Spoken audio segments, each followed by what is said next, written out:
Good evening, ladies and gentlemen. It's 5 p.m. We are at the Design Review Board meeting. It's February 13th, 2025. For the gentlemen out there, tomorrow is Valentine's Day. Senior staff member, please call the roll. Board Member Coveney. Here. Board Member Gibbs. Here. Board Member Weil. Here. Chair Pro Tem Thalman. Here. And Chair Gannon. Here. Thank you. Please stand for the national anthem or the. Are we singing? Are we singing?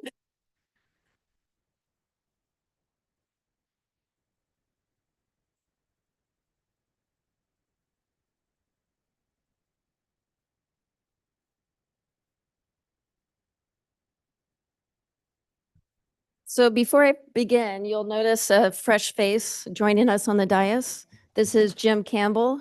Wendy, would you like to introduce Jim further?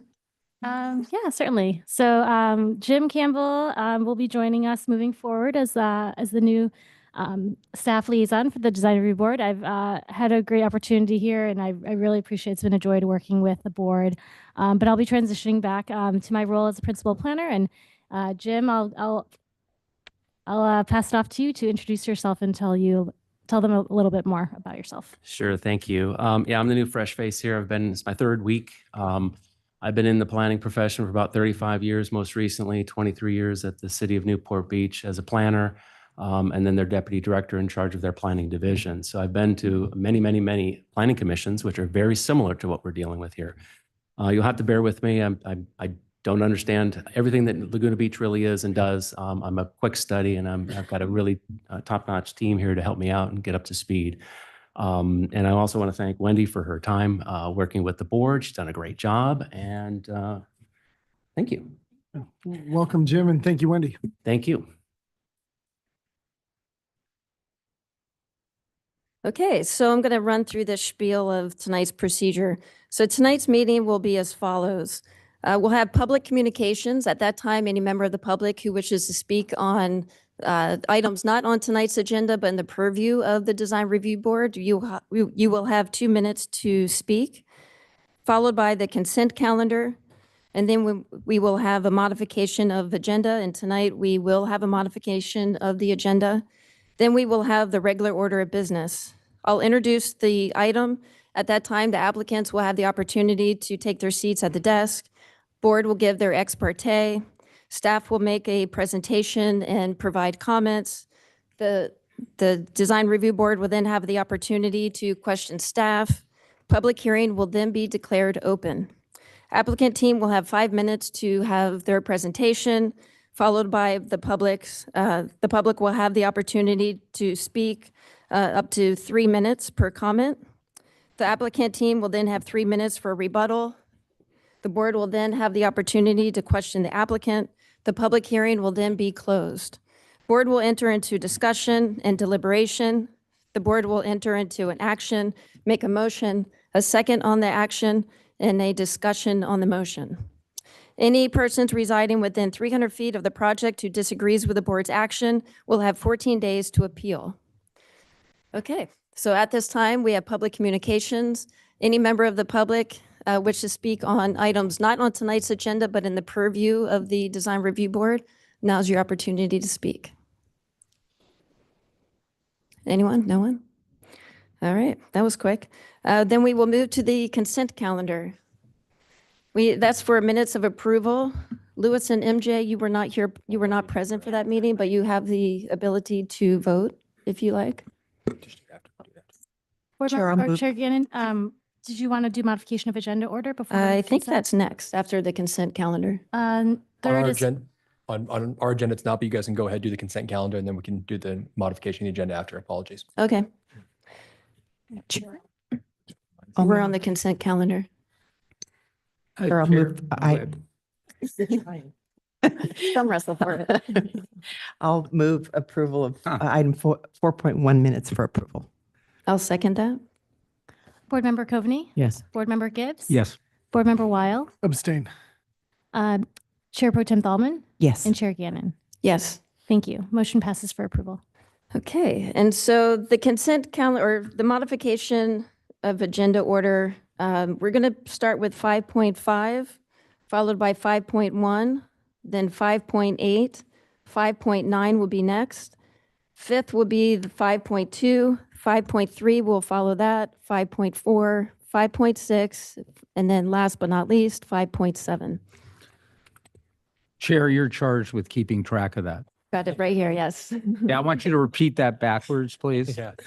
5.7, 5.6, 5.4. I can keep going. Yeah. Okay. First up is going to be 5.5. 5.5 is the San Clemente 2354 San Clemente. This is a continuance to April 10th. Staff, do you have any comments on that? Yes, we did receive that request to continue this item to April 10th from the applicant. Staff has a variety of items we need to square away before we can get to that hearing, and bringing it forward on the 10th is just really not possible. Staff is recommending a continuance to the 24th. Okay. Do we open public communication? Madam Chair, yeah, and I would advise you to limit it though, just to the topic of the continuance. Okay, so any members of the public who wish to speak on the matter of continuing this project to April 24th, please step forward. This is project located at 2354 San Clemente Street. Does that mean, Chair, I have to go to the podium rather than the applicant's table? I don't think you get to speak on this, do you? Does he? If he would like to speak as it pertains to the continuance, he is a member of the public. He is allowed. Okay, yes, continue. Reluctantly, we will accept the change from April the 10th to the 24th. Okay. Do we have a motion to continue to April 24th, 2025? Chair, I will move that item 5.5 for 2354 San Clemente Street be continued to our meeting on April 24, 2025. I'll second that. Board Member Coveney, Yes. Board Member Gibbs. Yes. Board Member Weil, Yes. Chair Pro Tem Thalman, Yes. and Chair Gannon. Yes. Thank you. Motion passes for continuance to the April 24th, 2025 Design Review Board meeting. Thank you. Okay, so next order of business is 5.1 located at 999 Oriole Drive. Do we have ex parte? Chair, I spoke with Jake, the tenant next door, and the applicant team, Warren and Greg Gable. And I spoke with the neighbor next door as well, spoke kind of sort of with Warren and Greg Abel. I spoke with Anders Lassiter and visited the site. Chair, I met at the site with both Greg Abel and Warren, and I viewed from the next door neighbor's property, the tenant gave me access. And I also met with the applicant team chair and also met with the neighbors, Tricia McGinnis, to look at the view from her property. Yeah, same. The applicant team, Greg and Warren, the neighbor tenant, and Terry, what was his last name? Terry McGinnis. And then spoke with Anders Lassiter as well. Okay. Mr. Latham, you have the presentation. Thank you, Chair.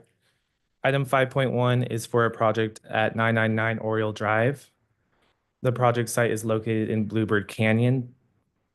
The project was last heard by the board on October 24th, 2024, and continued with direction to address view equity. Several modifications have been made to the project, primarily moving the whole program forward. And that was approximately 3 feet closer to the street. And this was to address view equity from 1007 Flamingo Road. Staff received correspondence from a neighbor with concerns about their sitting view from their deck. And here we have a side-by-side existing versus proposed, as well as the site plan showing the existing home on top of the new proposed program. So it's staff's recommendation to conduct the public hearing. And it's also staff's recommendation to approve the project. That concludes my presentation. Thank you for that fabulous presentation, Mr. Latham. Okay, you have, do we have comments or questions for staff? What are those little tidbits? Those look like sugar cubes. Oh, man. Okay, no comments or questions to staff? All right, you have 5 minutes. Chair again, board members. At our last design review board meeting in October, the complainants had reasonable concerns about their views being impacted. You gave us a mandate to redesign our project with a single objective to reduce the impact on their view. As directed, we went back to the drawing board. We moved our entire home, as Daniel just said, 3 feet closer to the street, including our master bedroom and bathroom. And we also brought the rearmost exterior wall forward 1 more foot for a total of 4 feet closer or out of the view of the neighbor's deck. Additionally, we changed the entire roofline design that most offended the complainer from gables to shed and lowered the interior ceiling from 9 feet to 8. Those are substantial changes that affect the inside as well as the outside. And of course, we restaked the entire project. The sole purpose of reducing the scale of our project was to try and appease the complainers, and we failed in that respect. You have a copy of the letter on file from the complainers that includes outright lies, misleading pictures, and statements and directions on how we should build our project to suit them. However, we hope what is important is that those of you that have viewed the newly staked site from the complainer's deck will conclude that we have succeeded in meeting your mandate. In fact, the proposed highest point that will block part of Catalina Island will be further north than it sits right now. By that, I mean the complainer's view of Catalina will be wider after our project is completed than it is today. That is a net gain for them. We feel our project creates a reasonable balance between our right to develop and other property owners' right to maintain their view, consistent with our city's view equity guidelines. We bought this home almost 10 years ago after a long search for a suitable single-family home with ample parking. Our family has substantial medical reasons for needing a single-story home as we age in place. I will share medical proof with the board in private if needed. Back in October, when I first met with the complainer and his wife on the deck of their property prior to the design review board meeting, they made reasonable suggestions on reducing the height and depth of the proposed project. We exceeded those requests, and now with their letter that you have in your possession, they are moving the goalposts. We are confident the complainer will never be satisfied unless we abandon the project and move away. We strongly believe the changes that we have made have satisfactorily met and exceeded the directions that this board gave us. Today, my wife and I respectfully request that you approve the plans for our forever home. Thank you. Thank you. Evening, everybody. I'm wanted to be here to support my clients, but what we've done in a long time, and I'm really proud of my team, we do try to do as much as we can to find out what the neighbors need from us to help them out with their projects. We've made a lot of changes and still been respectful of our clients, and the board has got that way too. They respect the fact we're bringing projects into you for our clients and still listen to the neighbors. So I think we've done a great job of modifying the project. And what's nice about it too, it's one of the last of the Bluebird slide houses, and we're putting in a new home that's safer, nicer, not bragging, but it'll be a pretty house anyway. So thank you for your meeting tonight, and I'll let Warren, if he wants to say anything. Warren, you're good? What they said.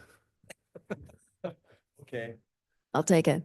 Well said. Does that conclude your comments? Yes. Okay. At this time, any members of the public wish to speak for or against 999 Oriole Drive, please come to the podium. You will have 3 minutes to speak. Thank you. Sorry. I'm Terry McGinnis. Okay. I guess I'm the complainer. I live at 1007 Flamingo Road. To start with, we very much appreciate that they're going to be putting in a new house on that lot. It's been an old house for a very long time, and we appreciate that and recognize their need to do that and the right to do that. The initial plan that they proposed was clearly impairing our view, and the board recognized that and said, go back to the drawing board. We really do appreciate as much as they've done to try to reduce the height of the building and pull it back. And from a standing position on parts of our deck, you seem to be looking over the roof of their house, and so that seems to be, they've accomplished that. Our concern is just that for both the sitting position on our deck and in our living room, we are going to be seeing the side of their house, and it is going to impair and impact part of our view. Now, if their lot was such that they had to do this in order to get the view for themselves, then I would totally understand. They have a panoramic view. They've got a lot that they can do all kinds of stuff with. They decided to jet out into the canyon. And as a result, we're going to spend the rest of our time at this house looking at the side of their house when we're sitting at our deck. We just would ask, we think a very minor modification could fix it for everybody. They could have their great ocean view. We would be able to be on our deck and eat dinner and not look at the side of their house. And that would be just to perhaps lower the part that sticks out by a couple feet. I appreciate that they did lower the roof line, but it is what it is. I think most of you have seen the lot. So this is our last chance to raise this before we're going to see that side of their house for the rest of the time we own the house. So I think as a matter of just view equity, given that their view is not going to be impaired at all, no matter what they do, but what they're doing is going to impact our view still to some degree. We would ask that a minor modification be made to accomplish that.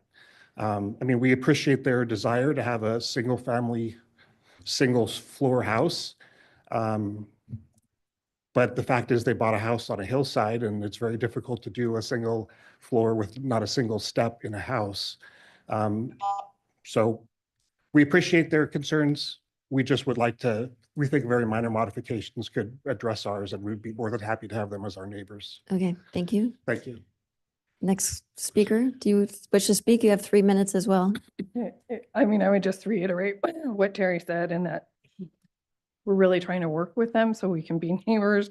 And I really just, it's just difficult if, I don't want to get to I don't appreciate that. This probably isn't the place for that, but we're really trying to work and cooperate. And didn't feel like our letter was coming across that way. It was just, I think I told everyone that I saw, I really appreciated what they had done. I wanted to work with them. So I mean, I don't want to get upset, but I'm really just trying to be reasonable and have everyone be somewhat happy at the end of it. So. All right. Chair, can I ask a question? Yes, please. You said make a minor modification. Are you talking about the dining room area? Is that the area that you're talking? It's the part that juts out. I think it's the master bedroom. Okay, I see it. Yes. I see it. Thank you. Yeah. Are you Thank you. guys the immediate neighbors that currently has renters in there? Correct. That's Yeah, your house? That's our house. Okay. Yeah, we've had that. And for you're working with 45 Anders years. Lassiter on a project right now? We consulted with Anders Lassiter about this. Okay.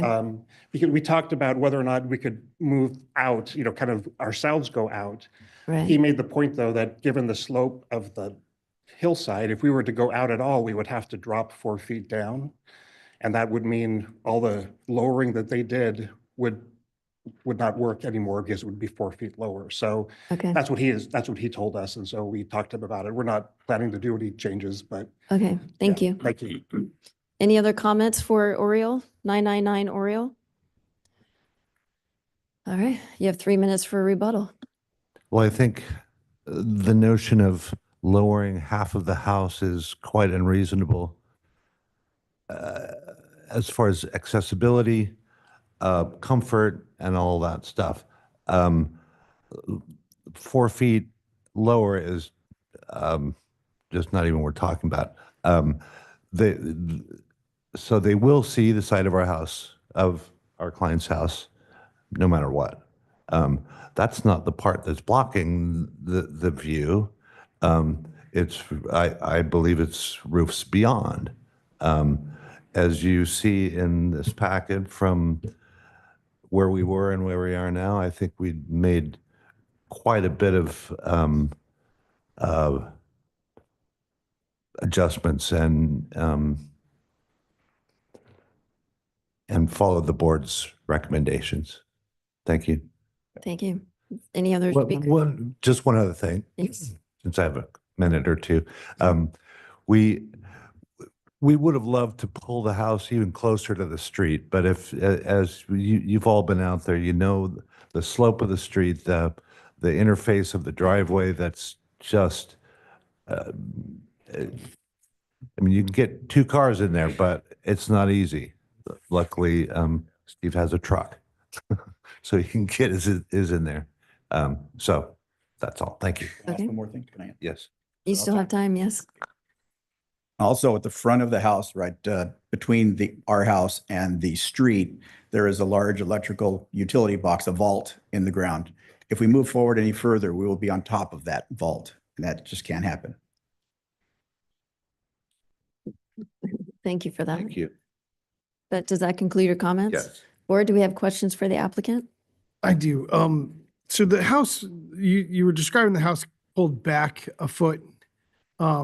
But you said the whole house moved closer to the street. So the whole house moved about 3 feet closer to the street, but then we also moved the master bedroom wing another foot out of the view. So total from the back 4 feet, total And did from the the, front 3 feet. the garage move forward as well? Yes, Is there still the appropriate length for a car, full-size length car to fill on the parcel yes. in the driveway? There is. Yeah. For 2. Staff, is that,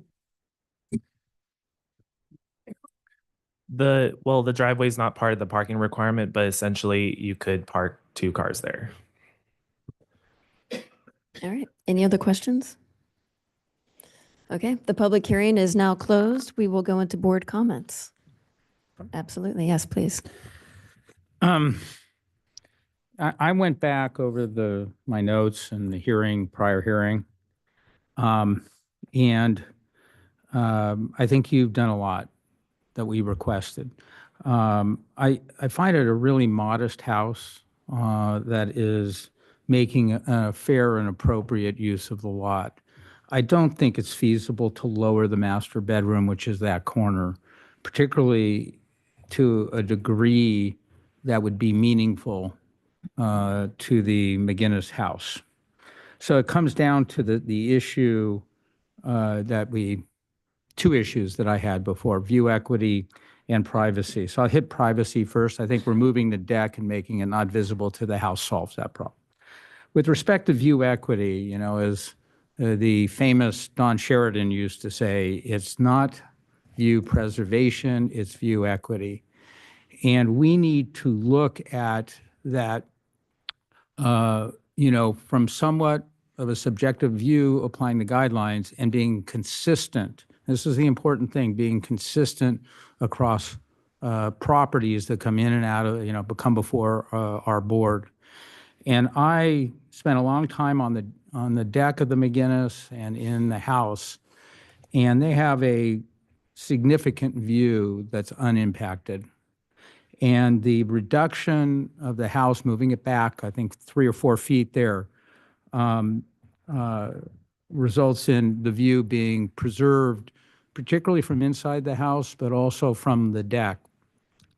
Now, sitting down, I did sit down in the deck. It does partially block some view that you get when you stand up, but the amount of view you have when you're sitting down to the left of the house going all the way to the south is significant.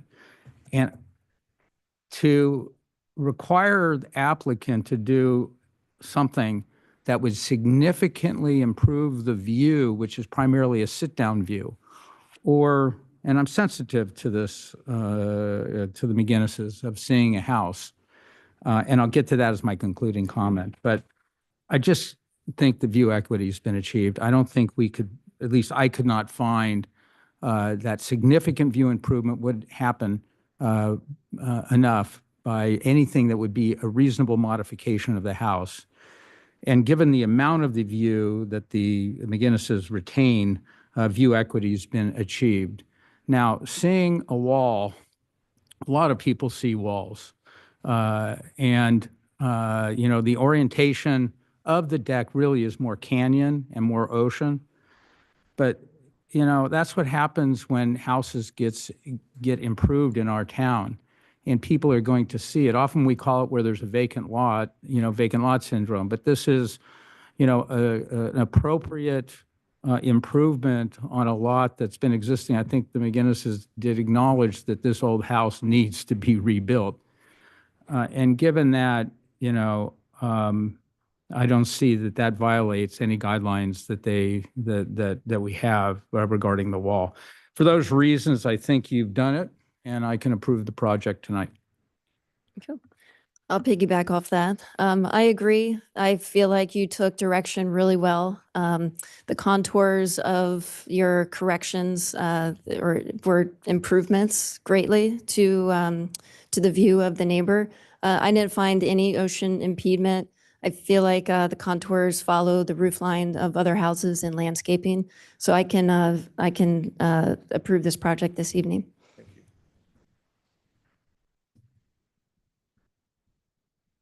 Mr. Weil? No.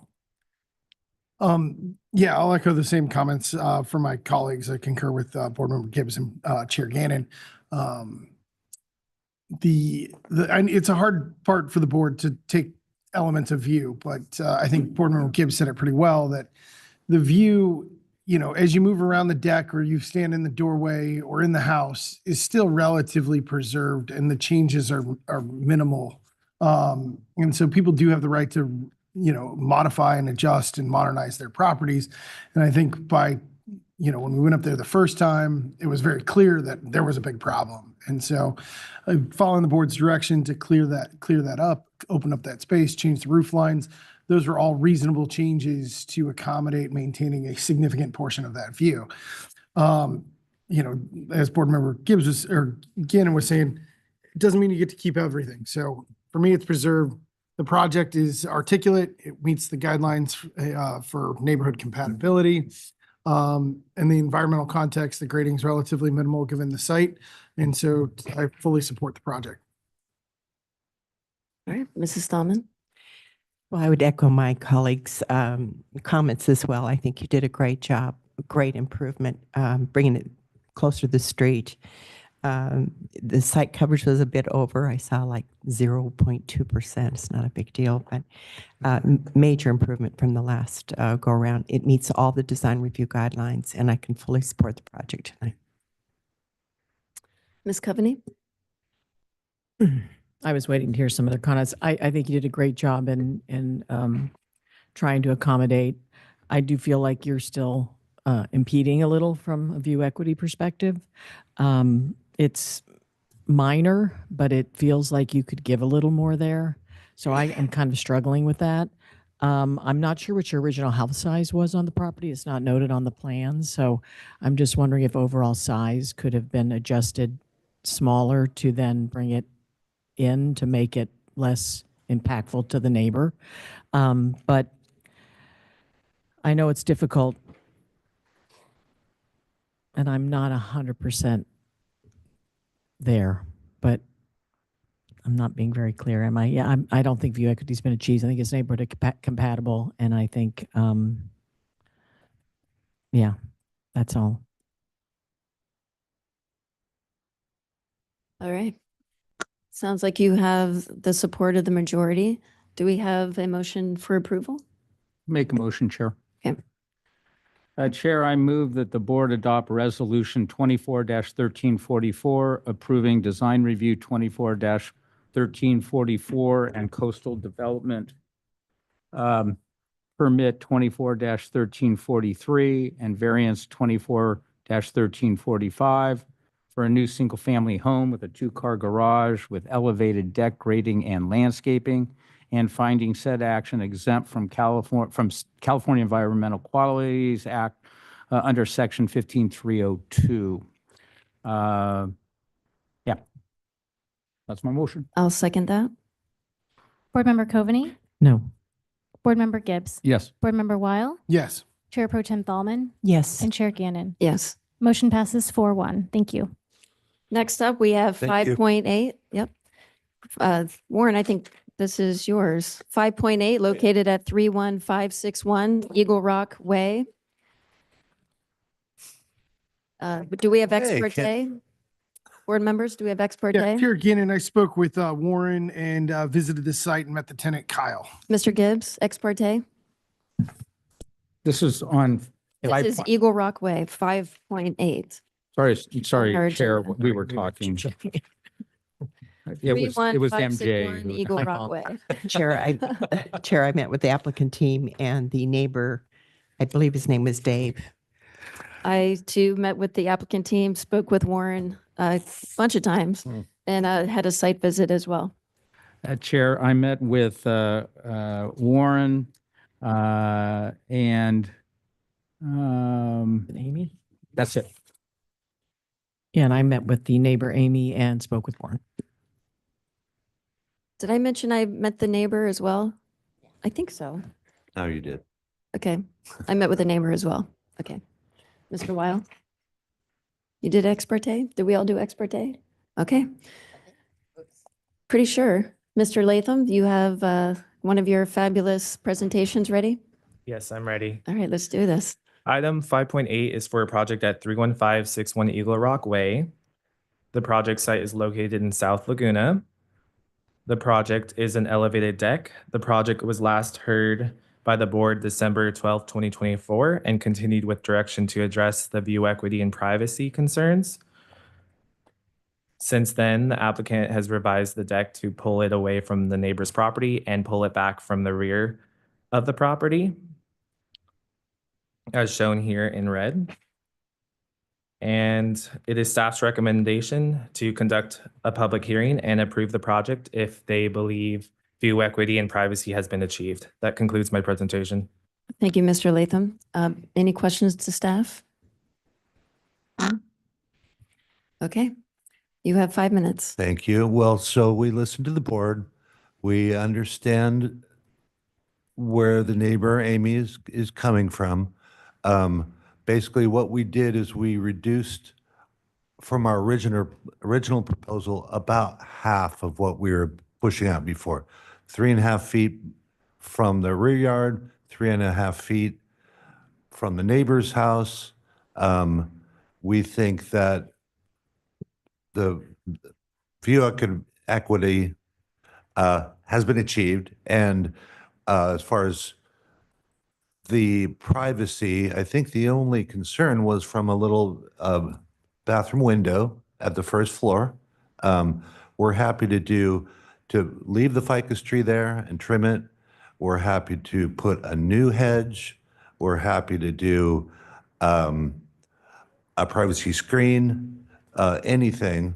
What we don't want to do is block her own view with the privacy thing. But I think where the deck is now, pretty far back, I don't think it's going to affect her view. So I believe the only thing is that one little window. So whatever anyone thinks is good, we will do that. Okay. Does that conclude your presentation? Should I do Yeah. it now or Yeah. Do you? afterwards? I just wanted, I'll say something. I don't care. Thanks. Warren summed it up. We left here last time, thank you, and said, come back with a compromise. And then I read the best practices, the new best practices that y'all put out. And we tried to go down that checklist and cover it all. So our compromise was going from only this far out. I mean, 3.5 feet is not very far, 4 feet on one side. So we cut it down in half, like Warren said. We sent a site plan via email to the neighbors, explained that out, and got back with a compromise, which was our plan. And the compromise from the other side was, I don't care what you send, no more extension, 0. We had a compromise, got back with a 0. I don't know. Just saying. So we sent 4 or 5 emails back and forth, and we were told to stop sending. We get it. We're going to say 0, and you're going to compromise. I read some of the things on the best practices was don't go big, don't go out 20 feet, 30 feet, and hope you end up with 15. We started at 7, and now we're 3.5 feet out. That's it, and 4 feet to the right. It's not going big and hoping for half. We started small and now it's smaller. I just wanted to say that. And the setback is now almost 8 feet from the house this way. So it's a huge setback for the privacy. I thought we accomplished all these things.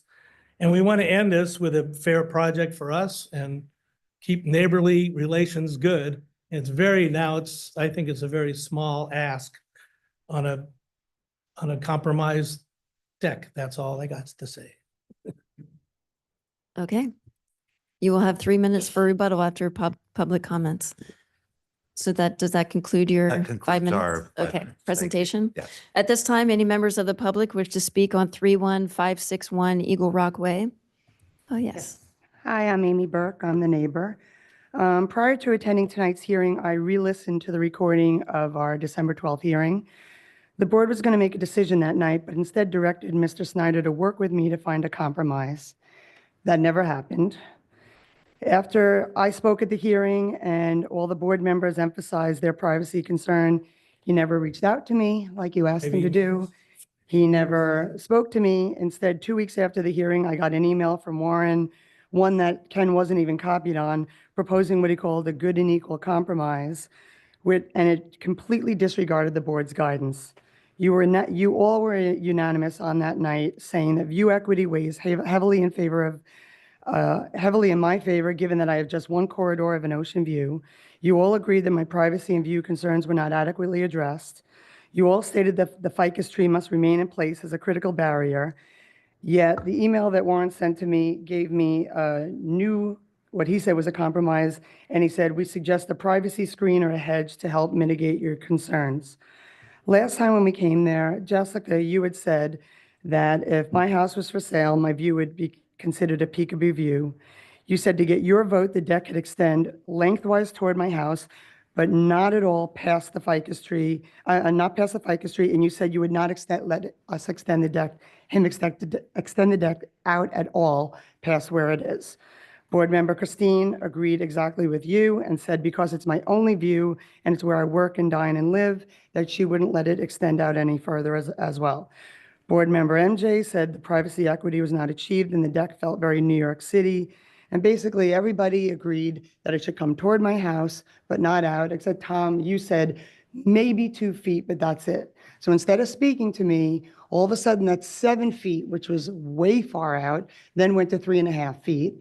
It is not a little bathroom window. When I'm sitting on my toilet, I basically can stare up and see them. When I'm in my shower, I can stare up and see them. It is completely blocking my view. Right now, the deck is in line with my window.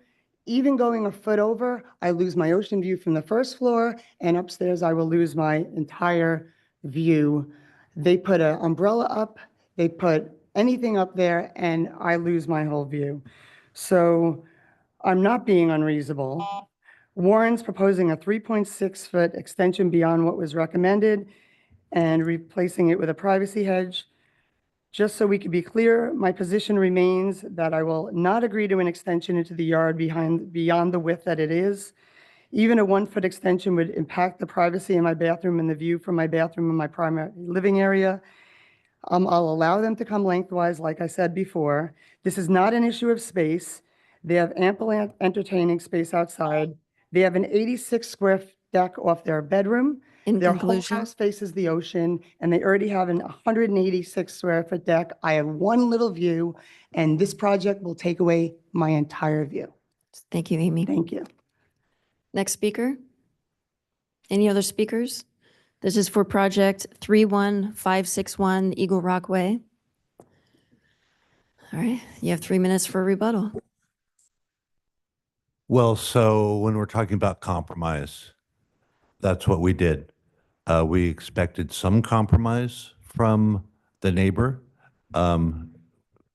We didn't get any. She just said 1 foot, no. So I don't agree that she has a impacted view by this deck. As I already said, we were offering a privacy screen, hedge, ficus, whatever it is. It would be conditioned to X number of feet, maybe 5 feet above the rail, 4 feet above the rail, whatever it is, so no one can peek over. Not that they will, but that's my thoughts. Thank you. Do we have questions for the applicant? A quick question. Yes. Well, you took out the far end towards her, but I think she was open to that. If we were talking about extending the whole length of the house, but maybe not being as far out.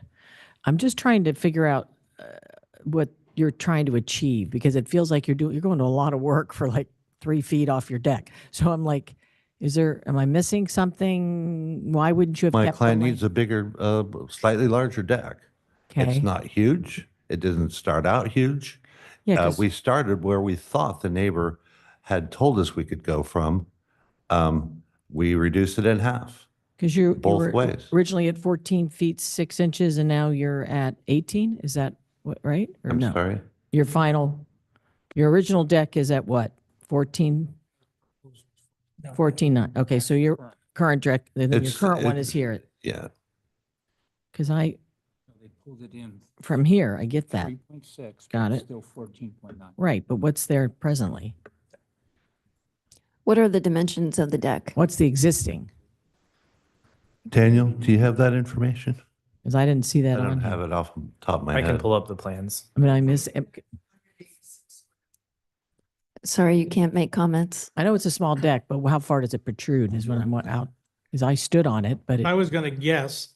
was I like 8 think it feet. goes out 9 feet now, I was thinking 8, okay. 8 or 9, and we were only going to go out this much farther towards the backyard. Okay. And with glass, no rails, and the view corridor, whatever you call it, is 0 affected. All the windows from upstairs, nothing. The only things that, if you guys have seen there, the block it are neighbors, not ours, trees to the right, back right of the property. So looking out the window, whether there's a deck this big, that big, or out, doesn't affect the view next door. Okay, Just the thank you. neighbors' Got it. hideous trees, but that's not mine. And then, yeah, then we're just farther away. You can see up and down. I don't know how you see a view from a bathroom over a fence, but maybe you do. But, we're only 4 feet apart now, and you can look up and down in anybody's rooms now that this deck has nothing to do to affect more privacy, in my opinion. Does that satisfy your, okay. Yeah. Any other questions? Mr. Latham, did you get my photo, or Wendy, did you get the photo that I submitted for this project? I can save it for my comments. Any other questions? Okay, the public hearing is now closed. We will move into board comments. Who would like to go first? Yeah, Mr. Weil? Yeah, I'll go with this one. Given the elevation of the deck, I think it's at a height that's significantly lower than any obstruction of view. I get the nervousness of the privacy, which was the bigger concern for me. There's an existing deck there now, and so the privacy dynamic would be the same with this small expansion of the deck. I think when we were talking at the last hearing, making sure we didn't come all the way to the side yard setback on that side was important, and I think you drew it to the line where I kind of was envisioning or describing at the prior hearing. So that takes care of kind of the lower level. I do want to see the ficus remain and not to have it go any more than 3 feet above the railing. So that will provide some privacy that exists now with the current situation of the existing deck, but it leaves a level where their view over the top of it stays fully intact. So with the ficus tree staying and that little condition for height, I can be supportive of the project. Thank you, Mr. Weil. Yes, Mr. Gibbs? Yeah.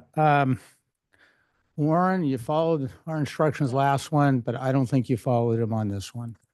I was very clear, I think, about that you had to pull the deck in. You had something approaching 18 feet. Now you got 14.9. I wanted it pulled in 5. You pulled it in 3. I can't approve it. I think it does impact the view, her narrow view, and you don't need that much deck. It's still a pretty big deck.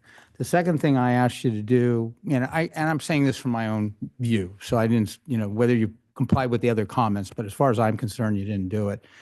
The other problem I had was on the side of Amy's house, Amy Burke's house. You didn't need the deck to go all the way back, and it creates a significant privacy issue there to pull the deck that far back.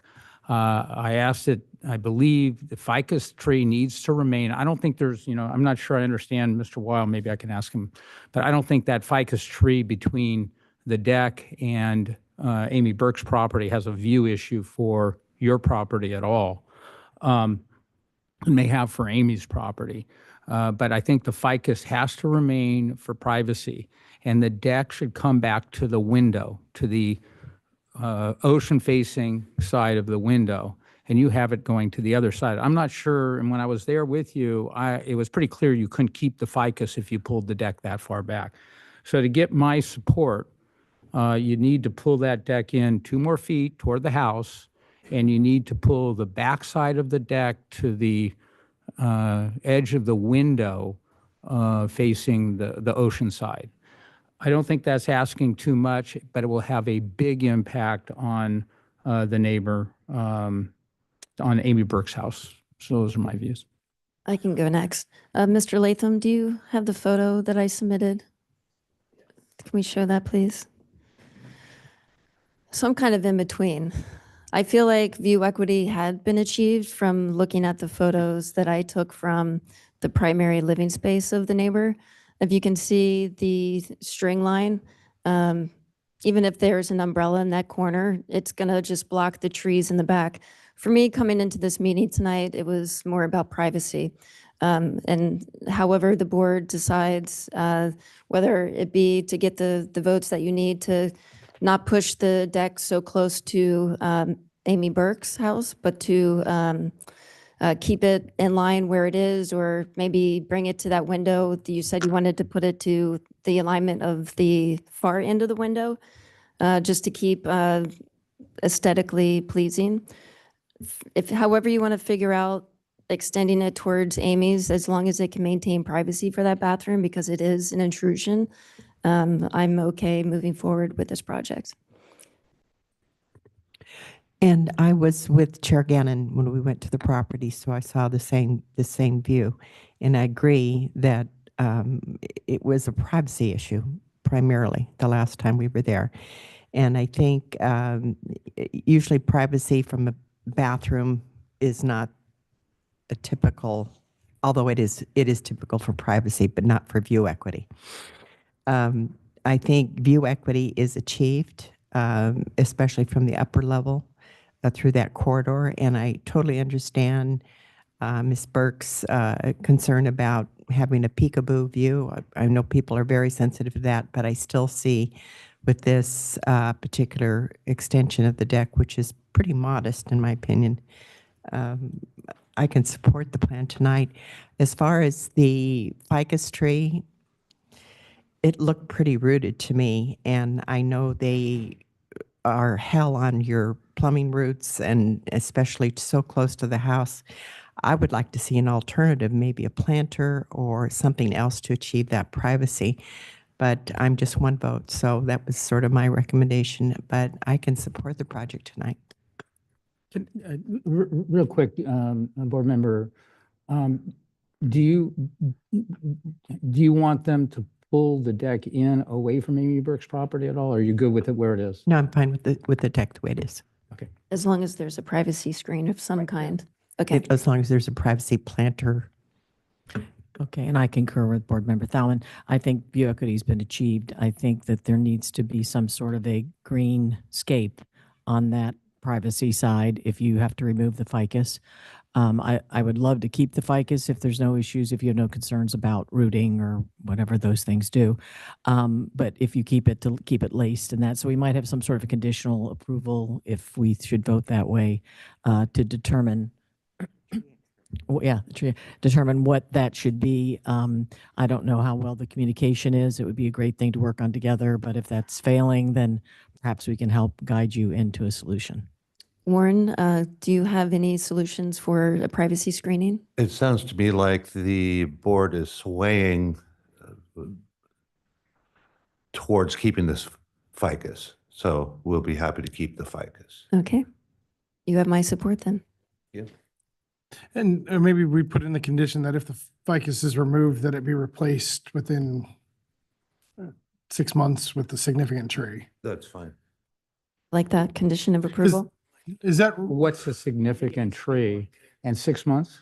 well, the roots, is it 6 months? Can I ask Ruben real quick?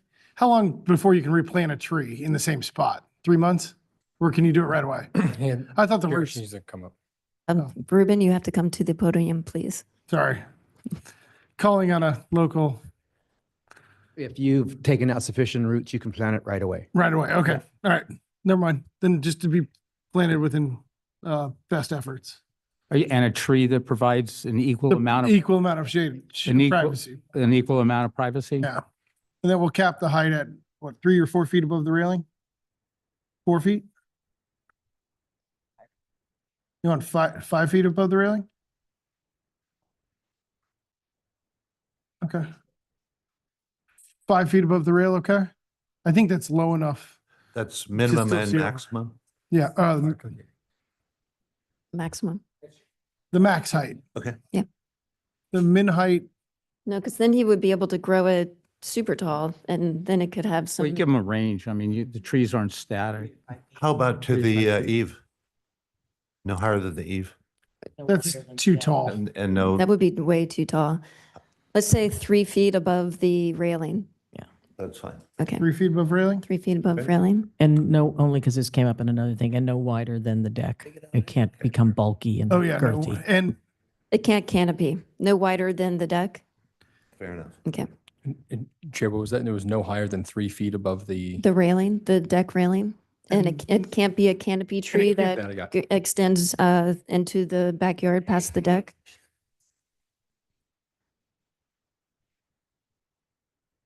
It won't be any bigger than the tree that's there there now, now.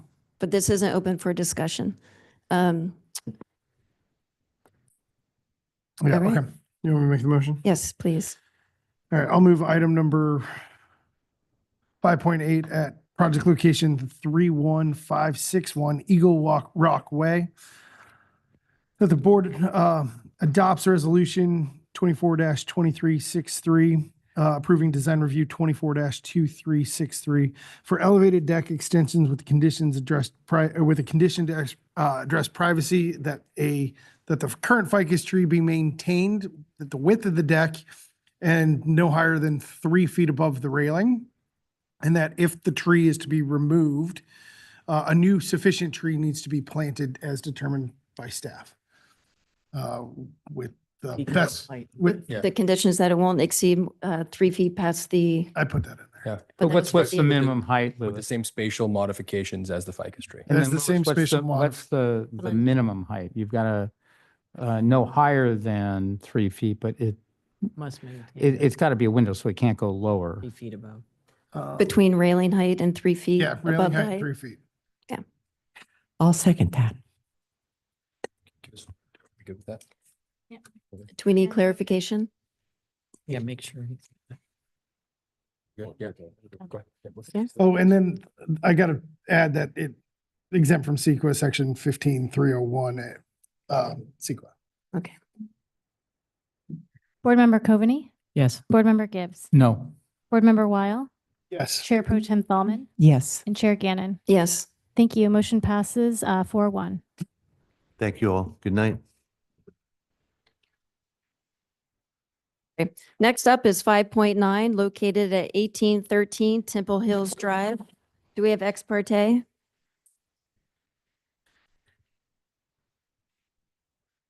This is Temple Hills Drive. Yeah, we continued San Clemente already. We're going. Okay. Or- Chair? Yes, I visited the site with Mr. Karakami, and I met Rhett Schiffman at his house. And I visited the site, met the neighbor, Rhett Schiffman, and also spoke with Warren. No, Steve, sorry. And I met with Steve Coratani and Kavita Reddy, the owner, and visited with the neighbor, Mr. Schiffman. Same. and I did a site visit with Steve Cortani and tried to visit the neighbor twice and spoke with him, conversed with him over email. Cheers. For the record, I also met with the owner at the site. Mr. Wank, your fabulous presentation, please. Thank you. Good evening, Design Review Board and members of the public. Item 5.9 is a request for design review at 1813 Temple Hills Drive, located in the R1 zone. The property is currently developed with a single-family dwelling and has a design review approved landscape plan. The project involves modifications to a previously approved landscape plan. Proposed changes to the approved planting plan, which have already been planted, include a range of ground cover, shrubs, and trees, as well as modifying the proposed height and widths of existing vegetation. Staff has received concerns regarding consistency with design review approved landscape plans, as well as view equity from the adjacent neighbor located at 1843 Temple Hills Drive. And staff recommends that the board conduct a public hearing and adopt resolution 24-2113 approving design review 24-2113 and finding said action exempt from CEQA. However, staff also recommends that the board deliberate on the view equity and landscaping criteria and consider additional conditions of approval to address the concerns of the adjacent neighbor at 1843 Temple Hills Drive. That will conclude my staff summary, and I'm available for any questions. Thank you, Mr. Wank. Board, any questions to staff? No? Going around the horn? Okay. You have 5 minutes for your presentation. Thank you, Chair Gannon. Good evening, board members, staff. My name is Steve Kawaratani, and before I begin, I do want to say that I know Jim Campbell from Newport Beach, and we're very lucky to have him coming in as a planning manager. And I also want to take the time to thank Wendy for being a great zoning administrator. So let me begin. I'm here with my clients, Kavita and Matt. And could we cue up the first slide, please, Garrett? So this project is a simple request. We're asking that 2 ficus trees that were not on the original plan be approved. And those are depicted by the 2 lighter green circles at the top of the plan. And we're also asking that a Pittosporum silberscheen, which also was not on the original plan, be approved. Could we go to the next slide, please? This is a topographic survey that was completed in 2012. And I want you to note that red line. That red line is a fence that was in existence when the survey was done. I also would like to bring your attention to the 2 yellow circles. Those are the 2 ficus. Next slide, please. So this plan is the one that a prior board approved in 2012. And you'll note that red line is back there again. You'll also note that there's a blank space there. The landscape architect looked at the survey and thought that that was the property line. Please. We are asking that the 2 ficus be approved.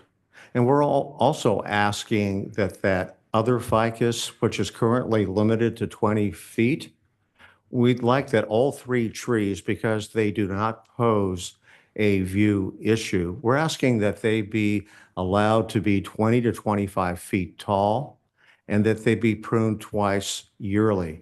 The reason why I'm asking for this is that code enforcement has had to be summoned on multiple occasions.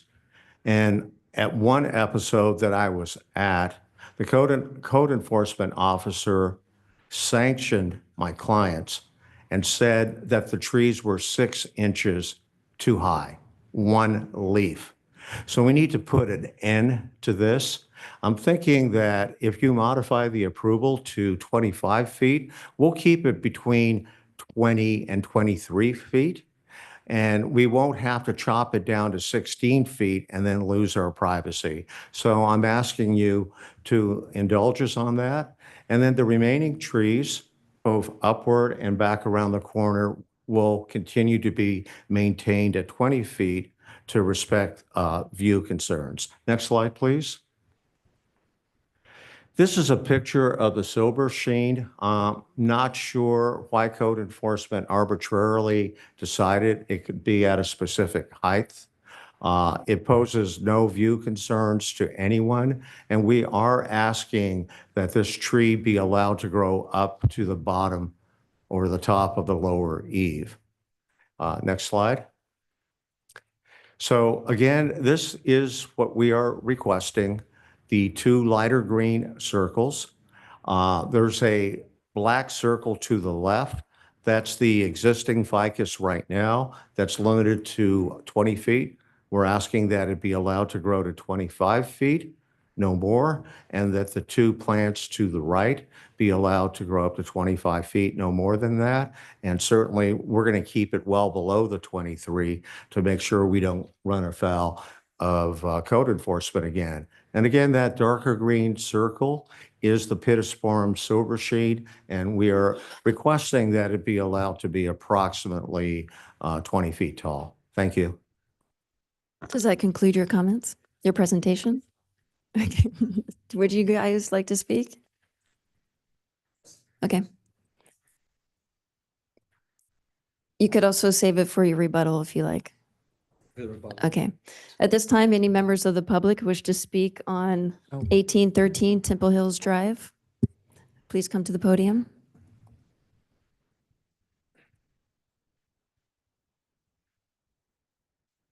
Garrett, do you have that slide deck? Okay. I am Rhett Schiffman. I am the immediate neighbor at 1843 Temple Hills Drive. I think you could tell from some of the earlier comments that this has been a longstanding, somewhat contentious issue over time. We originally filed a code enforcement complaint 22 months ago regarding overgrown vegetation at 1813 Temple Hills Drive that threatened our home during storms. The existing ficuses that were limited to 20 feet were nearly 40 feet at the time, well above our roofs, and our roofs had solar panels, so we had plenty of reason to worry.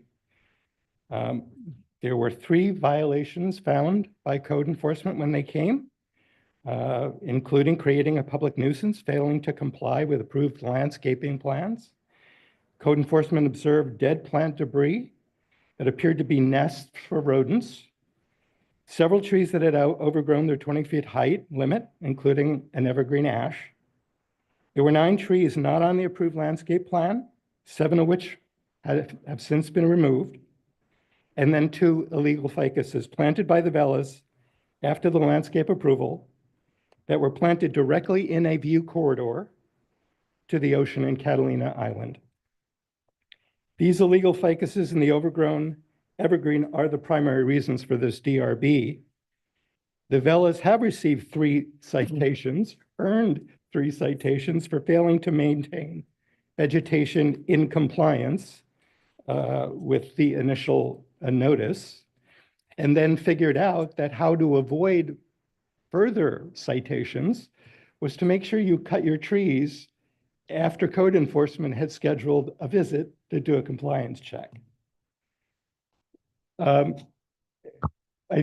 do want to point out on the previous slide, if I can, that this is in fact the view corridor, and to be aware that those blue circles are precisely where they placed the ficuses, where there was only ground cover beforehand. So that view is all gone from our lower level and very much impacted from our upper level. Next slide, please. Just to orient you, the view on the left is from the upper deck and allows you to see what is visible, what could be visible to the right of the eucalyptus out in the distance. But this is an incredibly valuable, important view as it shows us Catalina Island and the ocean. On the right shows you where the 2 illegal ficuses are. They are right here. So you can see how much of that view is blocked. In conclusion? Well, there's a whole lot, but let's go to the last slide. In conclusion, your 3 minutes is up. Yeah. Please summarize your Now, concerns. Go to the last slide, please. In conclusion? In conclusion, what I would like is for those 2 ficuses to be limited by the height and the width as demonstrated here. So the ficuses don't go beyond our upper deck. And I would like for the pittosporums and the evergreen ash, which are limited to below our hedge now, because I believe they knew you'd be looking, they should be also maintained, not increased in size or width, but maintained at the size that they are now. Okay, thank meaning you. 15 feet. Okay, thank you. I have a question. The plants that you consider that you're calling illegal, didn't you plant those trees when the fence was? No. So the trees, once the fence was repositioned correctly, those trees, they inherited these trees that No, that is, were there. They were, actually, unfortunately, I didn't know this question was coming, but I do have photographs of their team It's okay. planting those ficuses. it's okay. Well, it's important. Well, no, we have the plans of the pre-existing trees that were there prior. Well, there were 2 pre-existing ficuses, and then there were 2 new This isn't ones open for discussion. Thank you. that they planted. Would your wife like to make comments? That she has 3 minutes. Next speaker, please. Okay. My name is Sherry Schiffman. I live in next door. I didn't prepare to speak today until I heard about this situation, because this situation has been on and on like over 5 years. We tried to negotiate, discuss, and work out with them about those trees. And this situation, this case is not about privacy. They said it's the privacy. If you visit our property, you can see from their front door. They just show the photo. From the street, you can see their front door, front windows. From the down below Rim Rocking Canyon, you can see there all the deck and all the windows. So face to our side is only one window of their living room. And we allowed them to let the tree, their ficus tree, grow enough to protect their privacy. That's, it's not only for them, it's also important for us too. So it's not about a privacy issue. I think 25 feet of the tree is taller than our property. So that's what I want to say. And it definitely is affect our view. To them, I didn't see anything they lose. They may lose the corner of their very end of the upper deck if you've been visiting the property. That's their privacy. So I don't think privacy is the issue at all. And we would like to work out with them to protect their privacy. Okay. So that's it. Thank you. That was well spoken. Thank you for not being prepared. Yeah. Any other comments? I just have to. No, sir, Please, you're out of order. please. Next speaker, please. No, sir. I do have to just show. No, sir, that you this can't. is their people planting those ficuses. Next comment, please, or next speaker, please. My name is Spencer Harrison. Hello, Spencer. My wife Melanie and I are the owners of 1765 Temple Hills Drive. We are 2 doors down from the Reddys, 3 doors down from the Schiffmans. We're here in support of the Reddys' position in this matter. The Reddys' desire to preserve privacy between their property and the Schiffmans is entirely reasonable and entirely understandable, particularly given the history of the relationships among the people in this neighborhood. In my opinion, the Schiffmans have engaged in a pattern of unreasonable behavior with repeated attempts to use the code enforcement process to get trees cut down. In my opinion, this needs to stop. In our case, this began 8 years ago.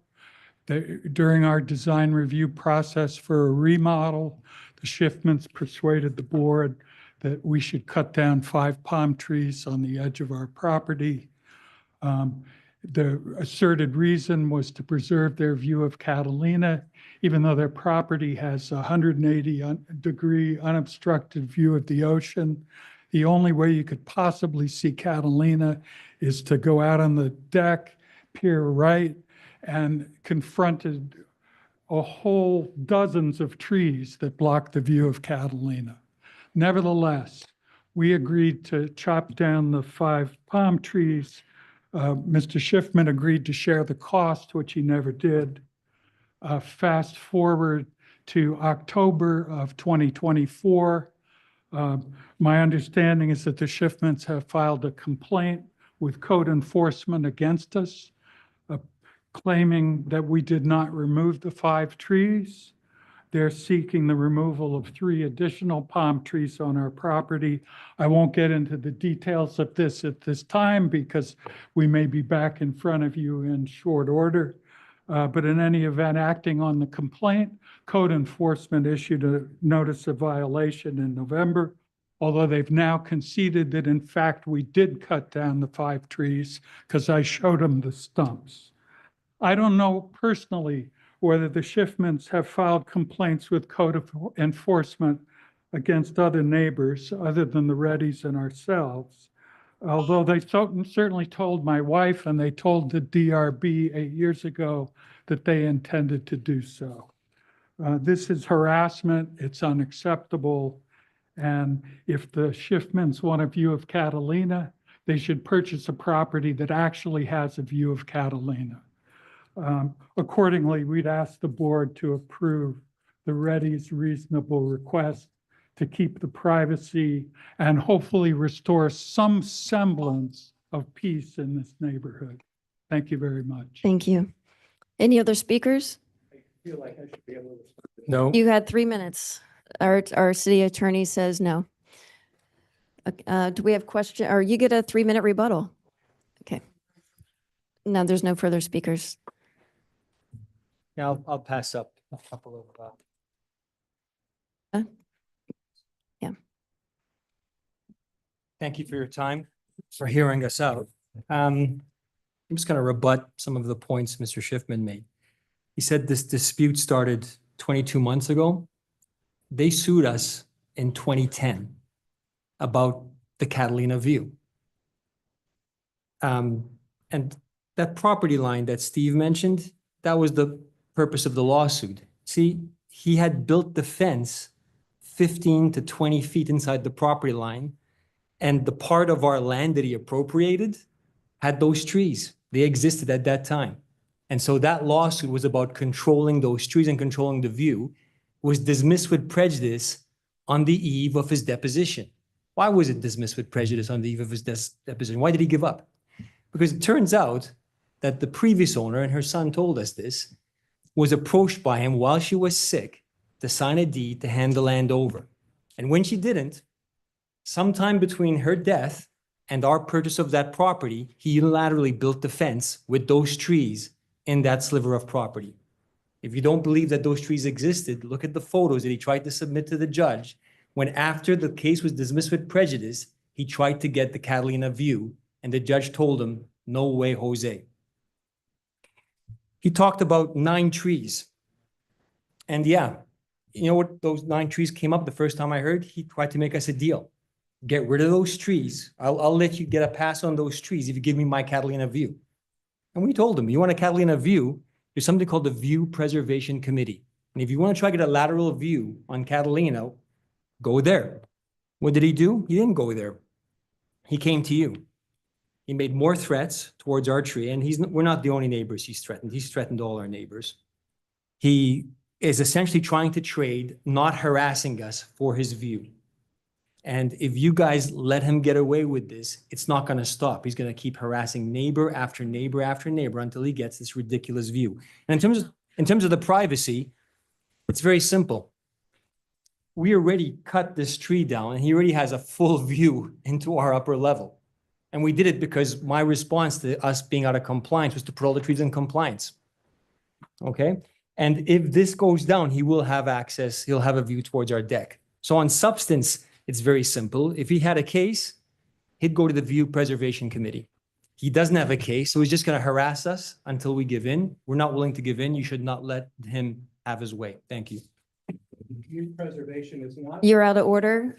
I will excuse you from this room if you do it again. I apologize. I'm sorry for speaking to you this way, but I feel like at this point it's warranted. Okay, you have 30 more seconds. Do you have any roundabout conclusions? We don't want to turn this into a melodrama. My clients want to make sure that all neighbors have their views, but we're also seeking our privacy. And, you know, after meeting with the board, it became apparent to us because code enforcement is being used as a cudgel in this case, that we need to have you modify the height on only those 3 trees we are requesting so we don't lose our privacy and we don't continue to have issues with code enforcement. All the other trees will remain at the specified height as approved by the board. Thank you. Thank you.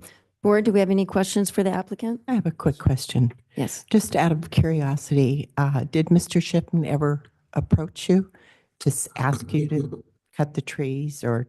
He approached me to swap property. He wanted that property, right? And I told him no. But before the code enforcement came about, that's what I'm trying to get to. No, and he has approached us to cut the trees. And our response was, we'll cut the trees to a height that'll preserve our privacy, which is what you're looking at now. Yes. And that was according to your landscape plan. No. Yes, according to the landscape plan. Let me, Mr. Weil? does the current height protect your privacy?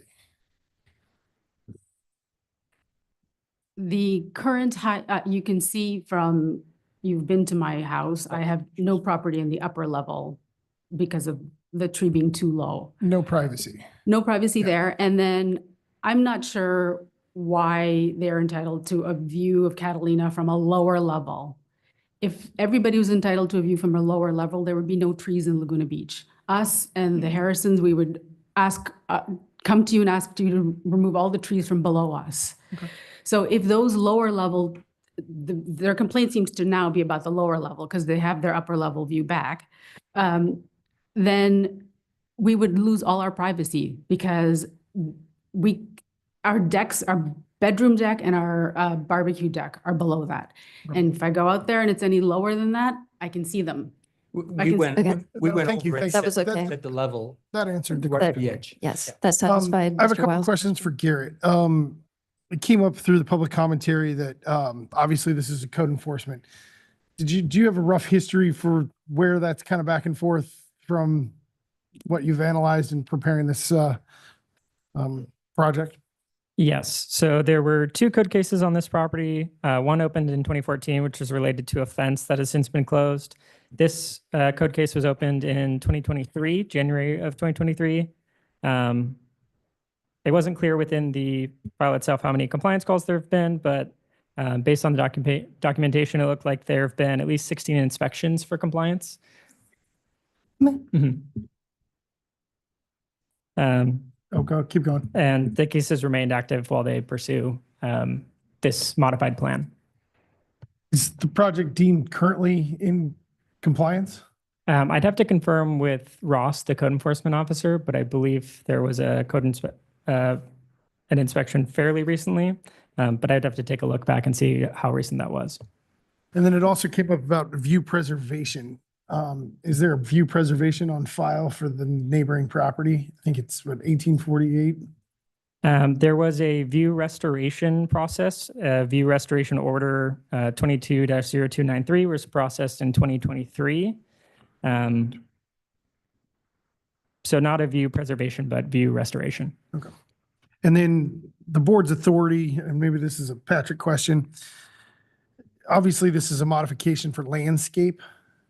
Do we have the authority to re-prescribe the landscape conditions? You do. Correct, yes. So that would include putting restrictions on landscaping that's not being requested be modified by this application?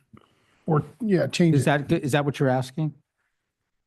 Patrick, is that what you were answering? Correct. So, I mean, if those are the conditions that the board needs to make the findings, yes, that is within your purview. So it creates a nexus for us to override the previous board's conditions of approval for light or height limit, is what you're saying? Once again, if that is what the board requires to make the required findings, yes. Okay, thank you. So for privacy, so the issue really is view and privacy balancing. Yeah. I have a question. Yep, you have a question? Mr. Gibbs? Garrett, I'm a little confused and there's probably an easy answer. Just look at, you don't have to put it up, just look at staff report page 6. Let me know when you have it.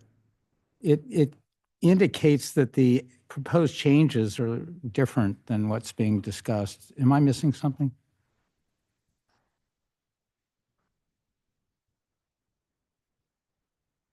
Yes, so these are items that I identified in a direct comparison between the design review approved landscape plan and the plan being presented now. So those are itemized changes. I'd be happy to pull up the landscape plan to show those clouded as well. Right, so, because no one's talked about these, I just, if you, why don't you put that page up so the board can see it? And my question to you, Steve, is when you look at this, what are these other things, and are they impacting privacy or view or non-controversial? Why don't you put it up on the screen, Garrett, if you could? And maybe a better way of doing it is, Steve, explain what this stuff is. Because I don't understand this, and when I went to the site, well, it's the list, and the plan's the next page, but it's not really a plan, it's a list. When I went to the property, it was all about the 2 ficus and the other, the canary, or the, whatever that is, silver sheen. So what's all this? I don't know what those are, and I'm slightly nearsighted, so can I come up? Well, they talk about the removal of 17 existing trees, 9 Carolina laurel cherry shrubs, 2 strawberry trees, and then the planting of 6 cast iron plants, 3 agave maintained, and there's more. Okay, so I did compile that list. There were a number of plants. Garrett asked me to compare the approved plan to the plan that exists today. And those are the changes. Some of those plants didn't survive after the initial planting and they weren't replaced. So I just itemized what was no longer there. Okay, that's the removal, and then the application is seeking the planting of all those other items, including pittosporum and silver sheen. Is that because these items are already planted and you're just seeking approval of it? The silver sheen was already planted. The other plant did not survive. So our very astute code enforcement officer noted that the plants were different. That's why we're asking for approval. And again, the topographic survey clearly shows that those 2 ficus were in existence back in 2012 behind the fence I don't mean that to was cut you off. illegally installed. Okay, it has 4 Eureka lemon trees maintained at 15 feet in height. And Correct. 4 weeping fig trees maintained at 20 feet in height. And it's talking about planting of those. So what's the story on those?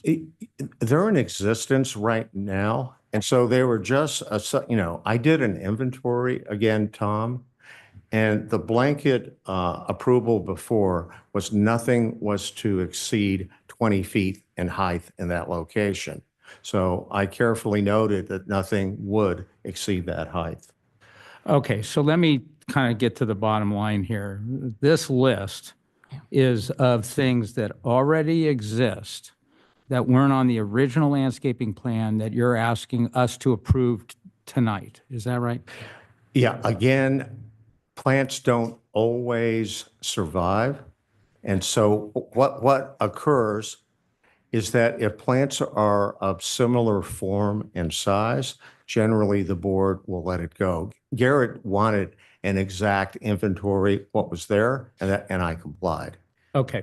Now, on the list does not include the 2 ficus trees for the planting of. It's not really in the staff report talking about the ficus. It's in the plans that you submitted. Am I missing something there? I'll have to ask Garrett because our request, if you look, say, a modification to a previously approved plan. So with my presentation today, the plants that are in code enforcement are the ones that I addressed. The other plants were not in code enforcement. So specifically, 2 ficus trees that were not planted by us. We're seeking permission to retain them, and the pittosporum silver sheen. Okay.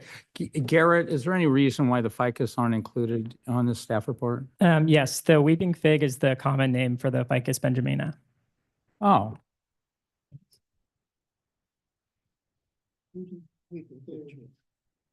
Yeah, that's which one? The Ficus benjamina is Weeping the weeping fig, fig. the 4?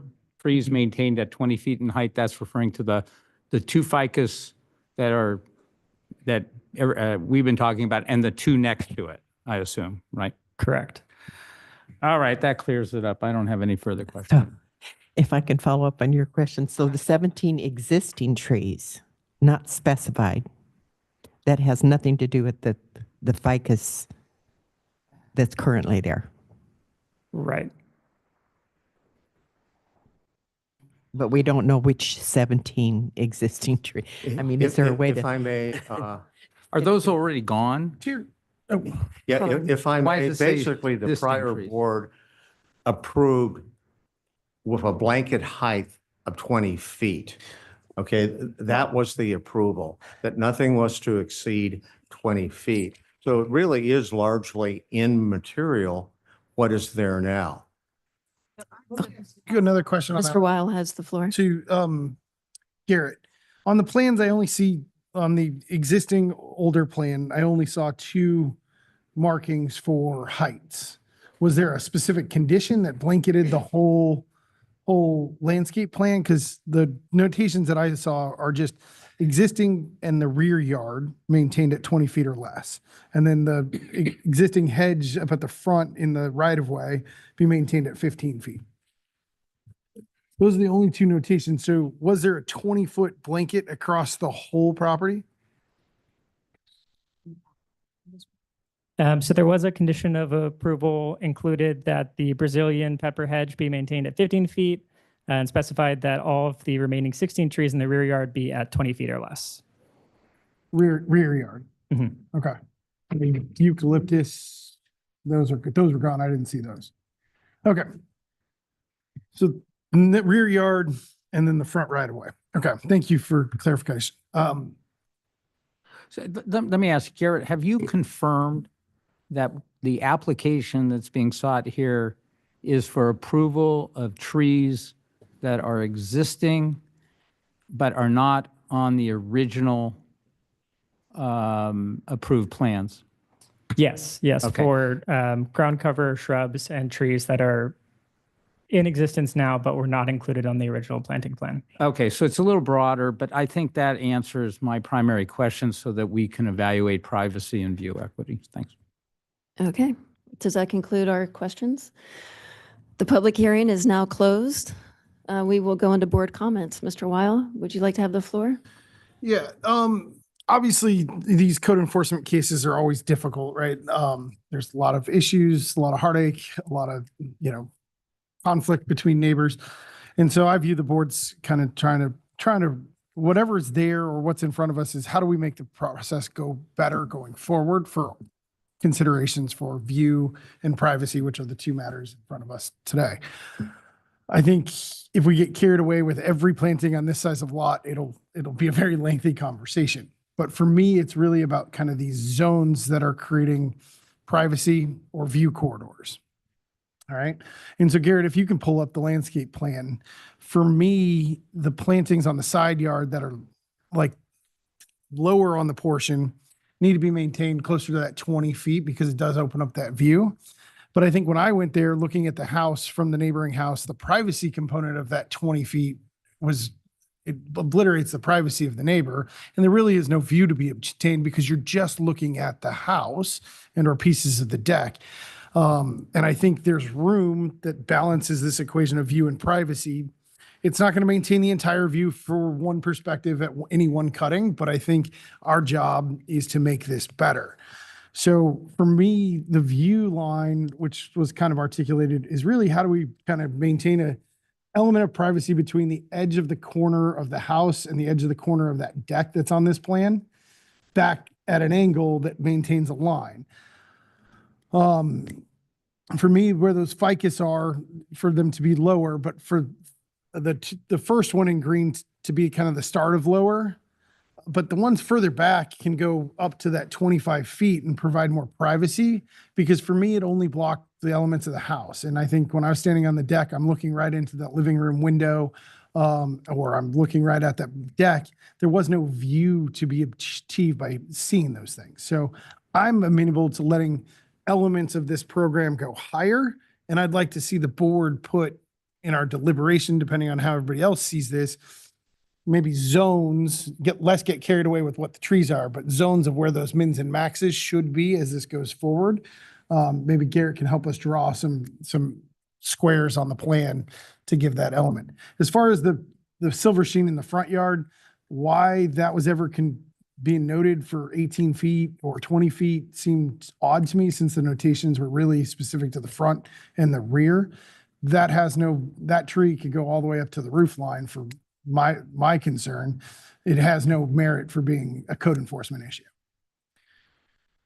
Does that conclude your comments? Yeah, but I'd like to, hear how the rest of the board goes and then just try to work on just a collaborative determination of where everyone's kind of seeing it, so we make a clean finding going forward, because I think it's in the interest of all parties that we have it pretty well scripted, but also giving the flexibility for the reality of trees to grow and be cut and maintained, and grow and be cut and maintained. I concur. Mr. Gibbs?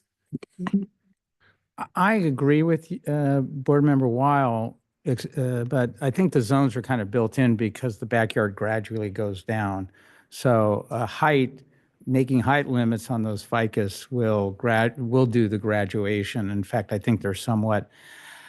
I divided it between, and I'm happy to talk because I think that the goal there is the same as I have. I think the lower level view equity is achieved. I think the privacy concerns are significant with respect to Mr. Schiffman's lower level. The upper level, again, he's got an expansive view. I think view equity is probably very closely achieved, but balancing, which we do with view equity, I think that the view issue, and it's really hard to tell because the trees, when it was terrible weather when I was there, but I think that a height limitation at the upper level deck of 3 feet above, and I was thinking this when I was on his deck, 3 feet, no higher than 3 feet above the deck. I was thinking at the deck, but I don't think that the view that you need it at the deck to achieve his view of Catalina. I think if it goes up 3 feet, makes it simple, say no higher than 3 feet above his deck with respect to any trees along that side, which would be I think the 4 ficus trees. I think that could be a more simple resolution. And when I was up there, that's what I was thinking. But I'm very interested, since I'm not a plant guy. Tom, I'm what other people. The deck or the railing height? The railing. Yeah. Do you mean 3 feet above the floor railing? of the deck? So No. Well, that's what you're talking? Okay. yeah, so the floor of the deck here's the railing. that goes Which over deck? The upper level deck. Of whose? Mr. Of Schiffman? Mr. Schiffman. Okay. In other words, I don't know the history of the code enforcement. I saw his pictures. I have no reason to disbelieve Mr. Schiffman's pictures, but I think he's got a view equity interest to not have those trees go higher than, say, 3 feet above the floor of the deck. And that's where I would cap the height. And then everything else, again, I wouldn't worry about the first floor. Not a primary area. He's got plenty of expansive view. I wouldn't worry about that. But the upper level deck, give it to 3 feet. That protects the privacy of the applicant, and I think accommodates the view equity interest of Mr. Schiffman. Okay, I'll kind of riff off of that. Thank you, board member. I think that we need to give you guys some serious parameters, unfortunately, but that's fine. We'll do that. I don't think there's a view equity issue, but I think there can be some cleanup in order to suffice, hopefully, making everybody get along a little better and kind of put to bed this painful experience, because I can feel the vibe and it's not great. The spa on the lower level, there's a railing to the right of that. The area that's in front of the spa should be maintained to the height of that railing.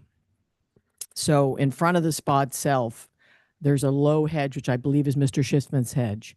If we could just chop off that little piece that's popping over there, this area right here. No, just the area to that railing. So you've got the spa, you've got a railing. So right here, clean. So clean spa view. Everything where the railing is here, up with, this is your lower deck. You have a lower deck railing. I assume it's 36 to 42 inches high. The ficus can extend above the railing top 4 feet. And then the upper deck railing top, you can extend 4 feet. So that basically gives you privacy because you got a 7 foot person would have to peek over that railing. Does that make sense? So if you have, Steve, you're looking around like you're freaking out. So It doesn't make sense to me. You Oh, need to okay. Explain that again. I don't know how, It- okay. It sounds like you're complicating it. No, it's not. It's super simple. It's a step up, basically. So you have a spa, which right now has a hedge, which I believe is Mr. Schiffman's. It's on your picture right here. Hold on. Yes. That's just the ficus. It just pops out. This little bit just pops out. It's literally just a little chip. Steve, you're not looking at me. You're looking around for help. Okay, I think. Are you opening the public hearing? No. No, No. I'm just saying that this doesn't seem that difficult to me. Did you guys stand on this deck? It's like there's just a little chunk that needs to go away. And then you have a railing. And that railing can have 3 feet above it, the hedge. I think I understand. I think I understand what you're talking about. So let's, so Well, I you're- think we need to Let's give go them around the horn. parameters. So why aren't we just going to Let's go around the horn and then have discussions. yeah, let's finish Okay, this and then we'll well- talk about those zones of where Ms. that Coveney, heights. Ms. Coveney has the floor. It's this. Maybe the zone idea might work better. Oh, shit. Ms. Coveney, does that conclude your comments? No. Okay, Ms. Thalman, you have the floor. I'm lost. Oh. I'm lost.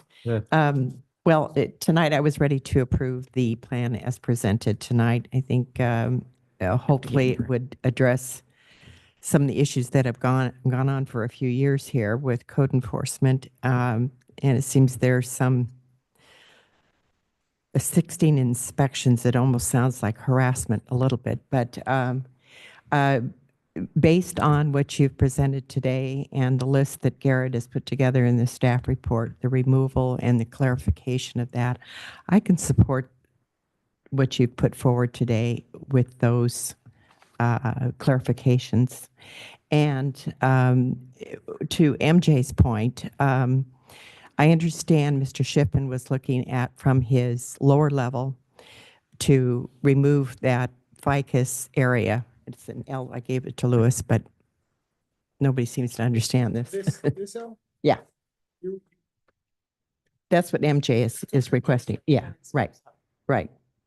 I don't have a problem with that, as long as the Reddys don't have a problem with that, but I think this needs to stop. I mean, it's one of these issues where we're an arbitrating board for the most part, and I think we have to have clear definition as far as what needs to be removed, what needs to be planted, as stated in the staff report, and go on from there. I don't know if that helps or not. Hold on, I need to make my comments. Yeah, I'm ready to move forward with, because like board member Gibbs said, the downhill slope is significant amount that it will alleviate the, if you cap it at 25 feet, those ficus trees, the hillside, the steep hillside will take care of itself and provide privacy and protect views. So I can approve this project this evening. Okay, I want to say something comment? Yes. because I think this is going to give us a majority on it. The only thing I was thinking of was a tweak, which was with respect to the upper deck. I've looked at the picture here. When I was there, it was cloudy. I really couldn't tell. I mean, looking at it, the side view from the upper deck, to me, is, from looking at this, I think it's adequately protected by the height proposed in the application, and I don't see any other way of working this. And as much as I tried to understand MJ's views, I don't see any value in putting any kind of height restriction impacting the lower level. With respect to the upper level, I think view equity has been achieved. I could support the project tonight. Mr. Weil, please make a motion. Wait. Are we still commenting? So, I mean, one of the things they were recommending at the beginning was to have maintain heights and stuff, flexibility, and maybe some more height than what's there now in elements of that side yard.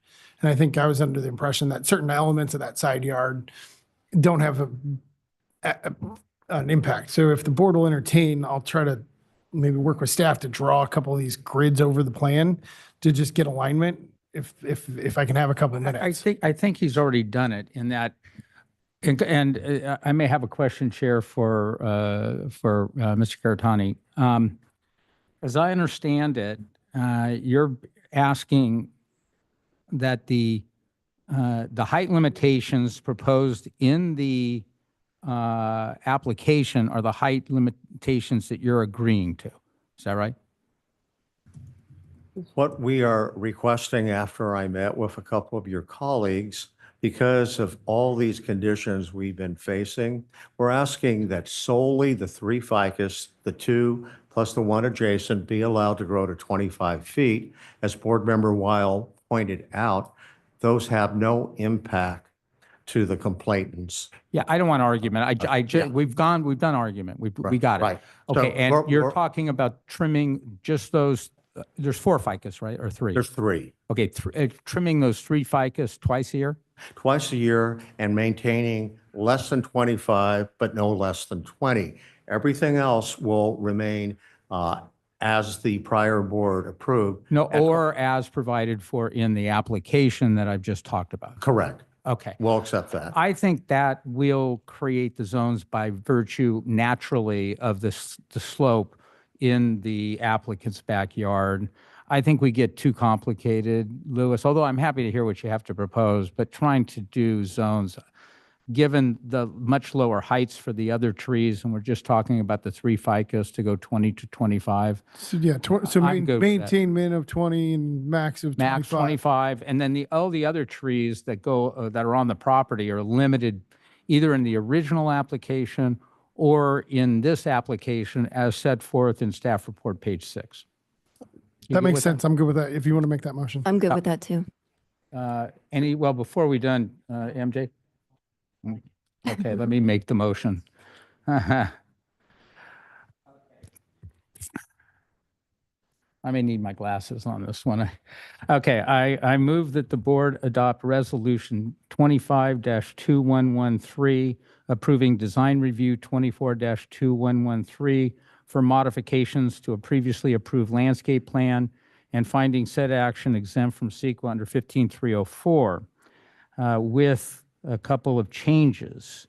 The height restrictions provided for in the application as described on page 6 of the staff report are part of the motion. The change would be that as to the 3 ficus, sometimes known as weeping fig trees, will have a minimum height of 20 feet and a maximum height of 25 feet.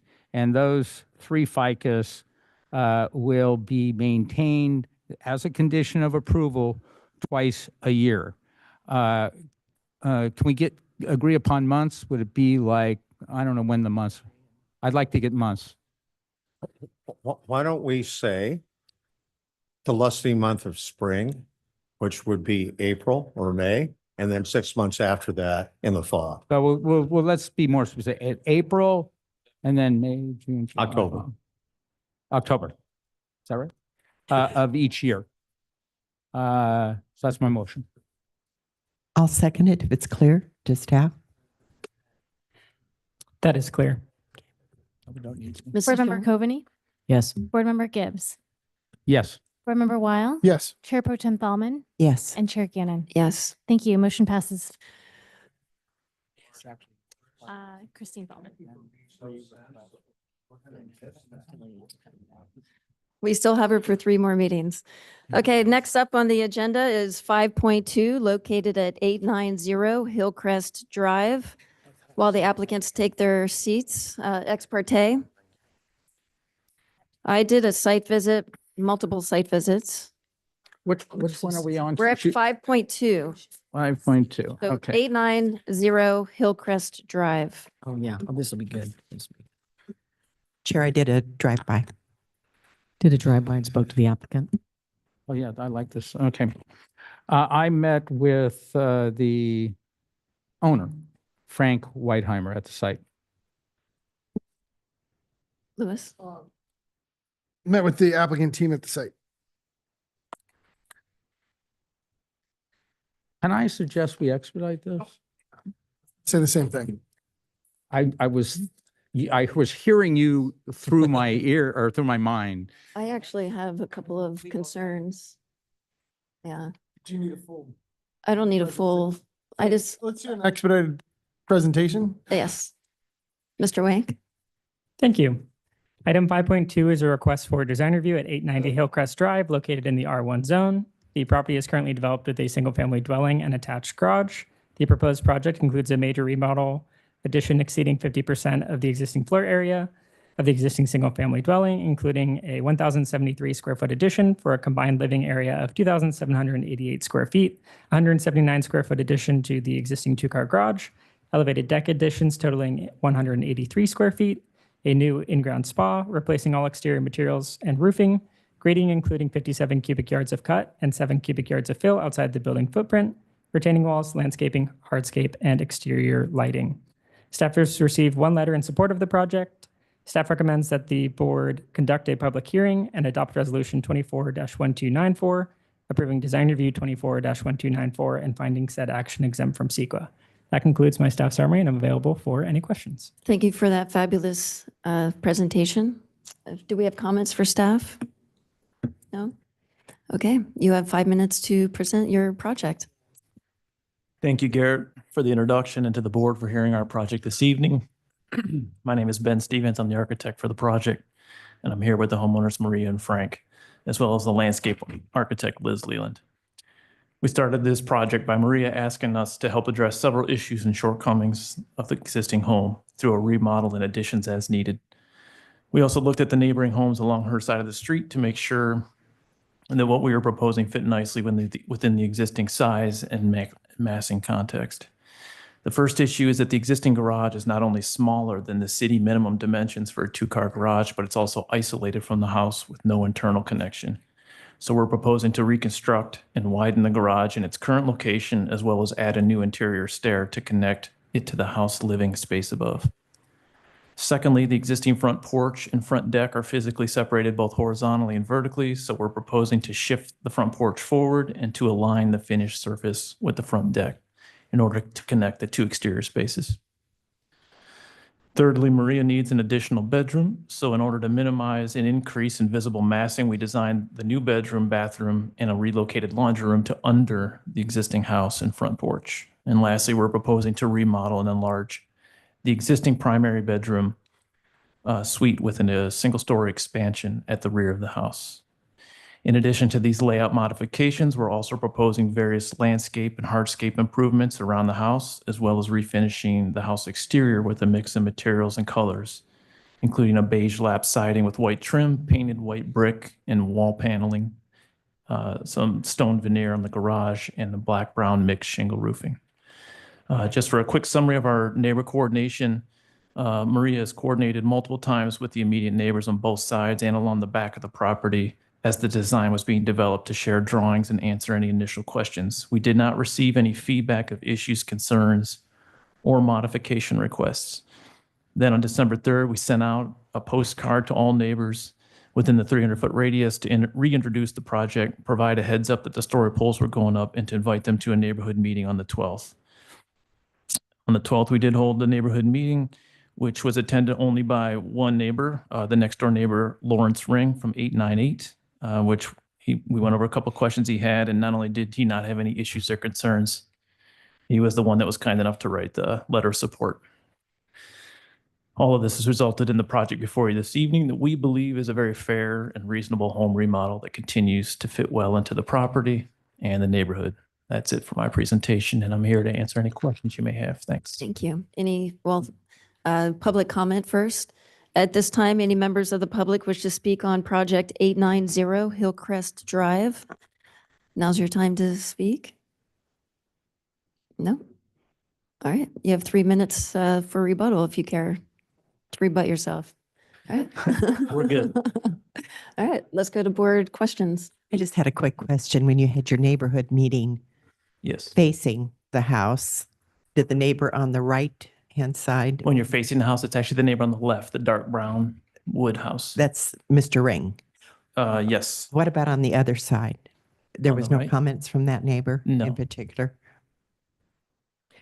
Okay. We met with them just informally, but they didn't have any questions or concerns.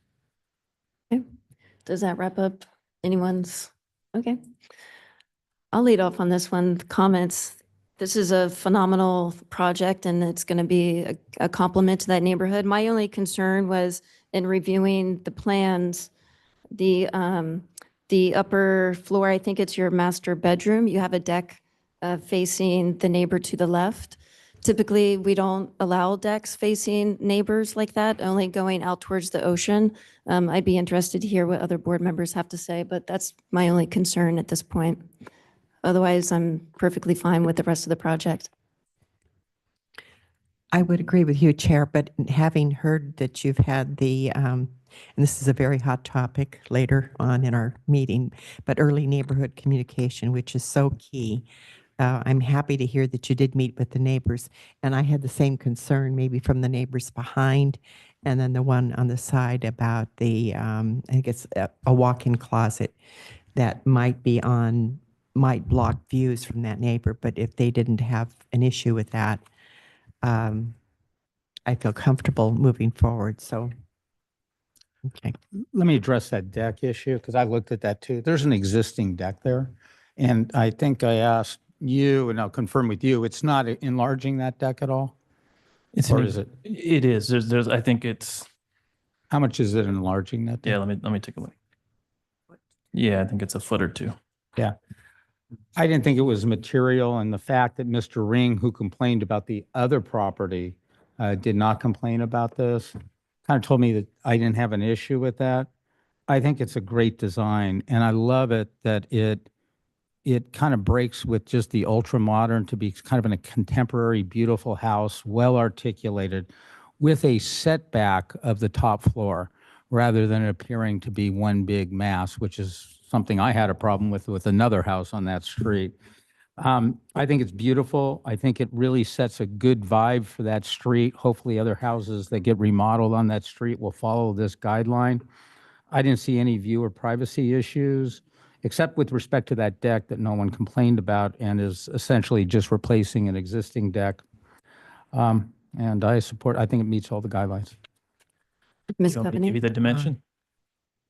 The If- deck went if- from 9 if- foot to 10 foot. Okay, 9 foot to 10 foot, not a big significant difference. If you look, it almost looks. I ditto almost my identical. board members' comments. Thank you for designing this house and for offering us beautifully articulated. Thank you for not painting it white. Appreciate that. It obviously fits all the design criteria, the mass and scale, privacy, view equity, neighborhood compatible, and I can approve this project tonight. Mr. Weil? Yeah, and I'll concur with my colleagues. Design integrity, neighborhood compatibility, this is a beautiful project. It's very minimalistic, yet it achieves the goals of the applicant. I really like how it stares and it has interest and a lot of relief to the setbacks and just, I found it to be a really beautiful redesign. As far as the deck, I thought was more minimalistic of a change of an existing one. But because of those setbacks and those kind of things, I think it's well in line for the character of this home to have that. So for me, it meets the design review criteria and I can fully support it this evening. And I would just finalize my comments that I can support the project this evening based on the testimony. And as I do believe it meets all the design review guidelines. I'm just a little jealous of the walk-in closet, I think. Ditto. I think you're gonna have, I live in the Three Streets, and I think you're gonna, and I walk Hillcrest Hillcrest all the time. I think you're gonna have the best house on the street. I'm not saying that under, On that one, I'll move item number 5.2 at 890 Hillcrest Drive, that the board will approve and adopt the resolution 24-1294, approving design review 24-1294 for a major remodel, grading, new spa, elevated decks, retaining wall, landscape, and finding said action exempt from CEQA under section 15303, and that the project meets all the design review criteria. Second. go ahead. Ms. Coveney seconded. She did? Board Member Coveney? Yes. Board Member Gibbs? Yes. Board Member Weil? Yes. Chair Pro Tem Thalman? Yes. And Chair Gannon? Yes. Thank you. Motion passes unanimously. And here I thought this would have taken longer than the last one, the previous one. And Surprise. did I vote the over under wrong on that one? Chair, can we take Okay, a, next project is 5.3, no, I gotta go, Beth. located at 309 Hawthorne Road. Yeah. We're going to take a 5-minute break. So we will come back at 7 PM.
Agenda, change in agenda. 5.3, located at 309 Hawthorne, is now moved to the last part of the evening because there's a lot of attendance for that. And we have a few agenda items that are going to be very brief and quick. So next up is 5.4, located at 32002 Sunset Avenue. Chair, why don't, if you could, can you just restate the remaining order? Yes. So next up is 5.4, followed by 5.6, followed by 5.7, followed by 5.3. Chair, Yes. there's Daniel. We're good. The change in the agenda, we needed to make sure Correct. Daniel was here, but he's here. He's Oh. walking out right here. Yeah. Yes.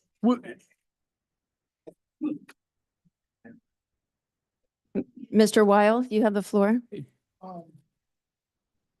Due to the length of the other one and the interest, we think this will actually help speed up the remainder of the evening.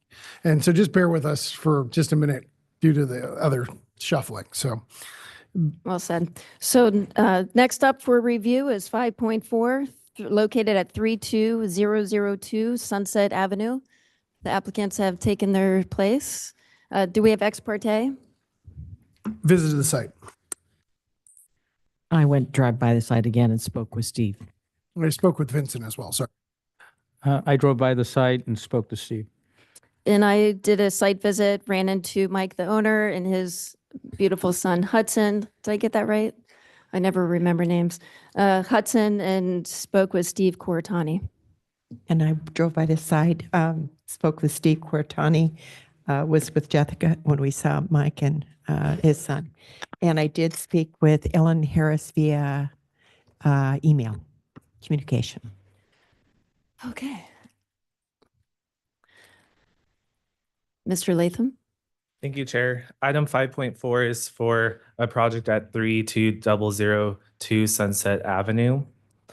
The project was previously heard by the Design Review Board on September 12, 2024. The board could make the findings for the new addition. However, the square footage of the accessory dwelling unit was not counted towards the overall residential structure, and 2 covered parking spaces are required on site as the expanded residential structure would exceed 1,500 square feet. The applicant has chosen to maintain the existing design without new covered parking and has filed a variance application request with relief from the parking requirement. The project proposes 1 uncovered parking space within the front yard setback. Staff received correspondence from several neighbors in support of the project, and 1 letter from the adjacent neighbor with concerns. Staff's recommendation is to conduct a public hearing, provide direction to staff to prepare a resolution for action, and continue this hearing to a future date. That concludes my presentation. Thank you. Board, do we have questions for staff? No? All right, you have 5 minutes.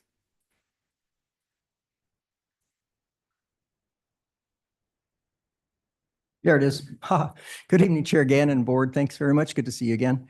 My name is Vincent DiBiase. I'm the architect for the project. And as you know, we were here in September and got your feedback at that time. Took the project back and came up with a solution working with staff. Thanks very much, Daniel and Wendy. They did a great job to help us out. So that's what you see before you tonight is hopefully what will help get this project approved is that we've provided a carport, trash enclosure, redesigned the entry for the home, just cleaned it up basically. And we are providing that parking space on the property, but we are encroaching the front yard setback. And that's the variance part we're asking for besides the parking. You understand the project is really just trying to maintain a home for them, and Hudson needs his own bedroom soon. And that's what we're trying to achieve. I'm not trying to do anything nefarious. So I'm here to answer questions for you, and the owners are here, and we'd like to talk to you anything you need. Thanks. Okay. Does that conclude your 5 minutes? Did you want to say something? Yeah, no, yeah, thank you. Yeah, we were here in September, so For brevity, we don't need to go over that, but the genesis of the project was for us to just stay in place and provide a bedroom for our son and turn, one of the bedrooms on the base floor that covers the entire first floor into an ADU so that if, my wife's mother or my mom needed a place to live, they would have a place to live at our residence. And that was it. So when we started, we thought we were grandfathered into any changes that have recently impacted ADUs, across the board. And I don't even know what those current ones are, but yeah, so we think with this latest plan, we have a realistic and reasonable approach, to solving the problem. And, I went back and looked at South Lagoon. I mean, it was annexed by the city in 1987. I mean, it was, the over 50% of the homes are, not complying with, the setback rules. The streets were, not paved to cover the whole property of, the town. So it's just kind of almost impossible to comply with all the current setback rules in that part of the town with the hills, the steeply sloping lots. So we've done our best to try and, make a compromise to the original plan. Thank you. You want to say anything, Hudson? So that's it. All right. At this time, any member of the public wish to speak on 32002 Sunset Avenue? Please come to the podium.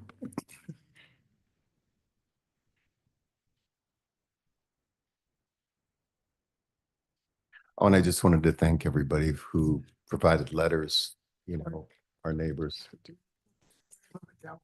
Yeah. Like that? Okay. There you go. All right. I have a picture that I just want you guys all to see if you can pass it out. This is on our street. I've never gotten up and talked at one of these before. I'm a 47-year resident of South Laguna. And I just wanted to talk a little bit about South Laguna for where Mike and Lauren, I'm 2 doors down from them. And I've lived where I live right now for over 35 years. And I don't want to talk anymore. I know I submitted a letter about how great Mike and Lauren are, what great neighbors they are, how wonderful they are in the neighborhood. And we just have this really great neighborhood. But I kind of wanted to talk about the parking because it seems like everything about this is about the parking. And the picture that I'm just handing out, what's interesting about it is it shows Mike and Lauren's, I took this, Mike and Lauren's car, they have a little space where they can actually get a car off parking. And then, not to say anything about anybody, but the next door neighbor that complains has his truck sticking out way out in the street every day, much more impacting and, what shouldn't be there. And then we have a sinkhole on our street for the last almost 2 years. So we're missing about 10 or 12 parking spaces.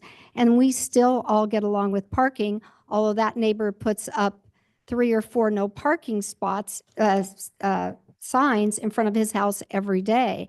And so that makes our parking even tougher. But I will tell you, I had a party 3-4 months ago on a Saturday afternoon, and there were 20 cars. There was nobody that could not find parking. There's plenty of parking on Sunset. We'll never be like Jasmine or Locust or all the streets in North Laguna. South Laguna, there's a house there where we are on our streets that is in compliance with code or setbacks. It just doesn't happen. Nobody even knows where the street starts. If for those of you that drove by, our street is twice as wide as Virginia down below us that has virtually no parking, not covered or otherwise for houses. And yet everybody where we are, it's just not a problem. They still come up and use all of our parking, but we're still able to all find parking because we all work together.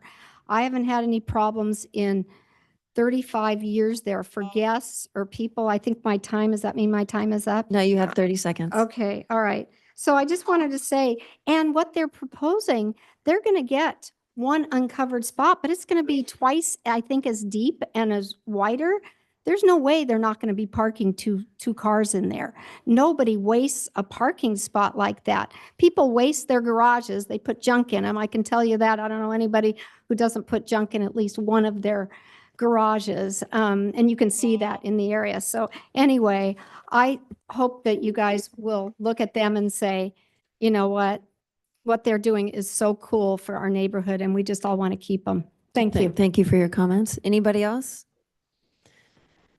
Okay. You guys have 3 minutes if you'd like, or we can expedite this into board questions. I was just going to say that I'm deeply touched by the support we received from our neighborhood and our friends. It's meant a lot to us. And I just wanted to share, I've really enjoyed being a part of our neighborhood for the last almost 15 years. And I do hope the new parking space that Vince has created has helped ease any concerns. And I really hope you received all of the letters of support. I know of at least 6 that were sent out. And I just thank you for the consideration for our variance with our much larger parking space and deep retaining wall. Thanks. Okay. Any questions to the applicant, Mr. Gibbs? This is to the architect. Uh-oh. Are you aware of any other houses in that vicinity that are approximately the same size, 1,900 square feet, that has one uncovered parking space? It's a little tough to know because it's all non-conforming, except as you get further north, the newer houses have garages and stuff. But in fact, I know because I worked on one, that garage encroaches into the front yard setback. So to say yes is right. No, it's too non-conforming all along there. I worked on Virginia, I worked all the streets, and there's just nothing that you can go, yeah, this is perfectly, except for newer homes, I guess, the guy next door, I suppose.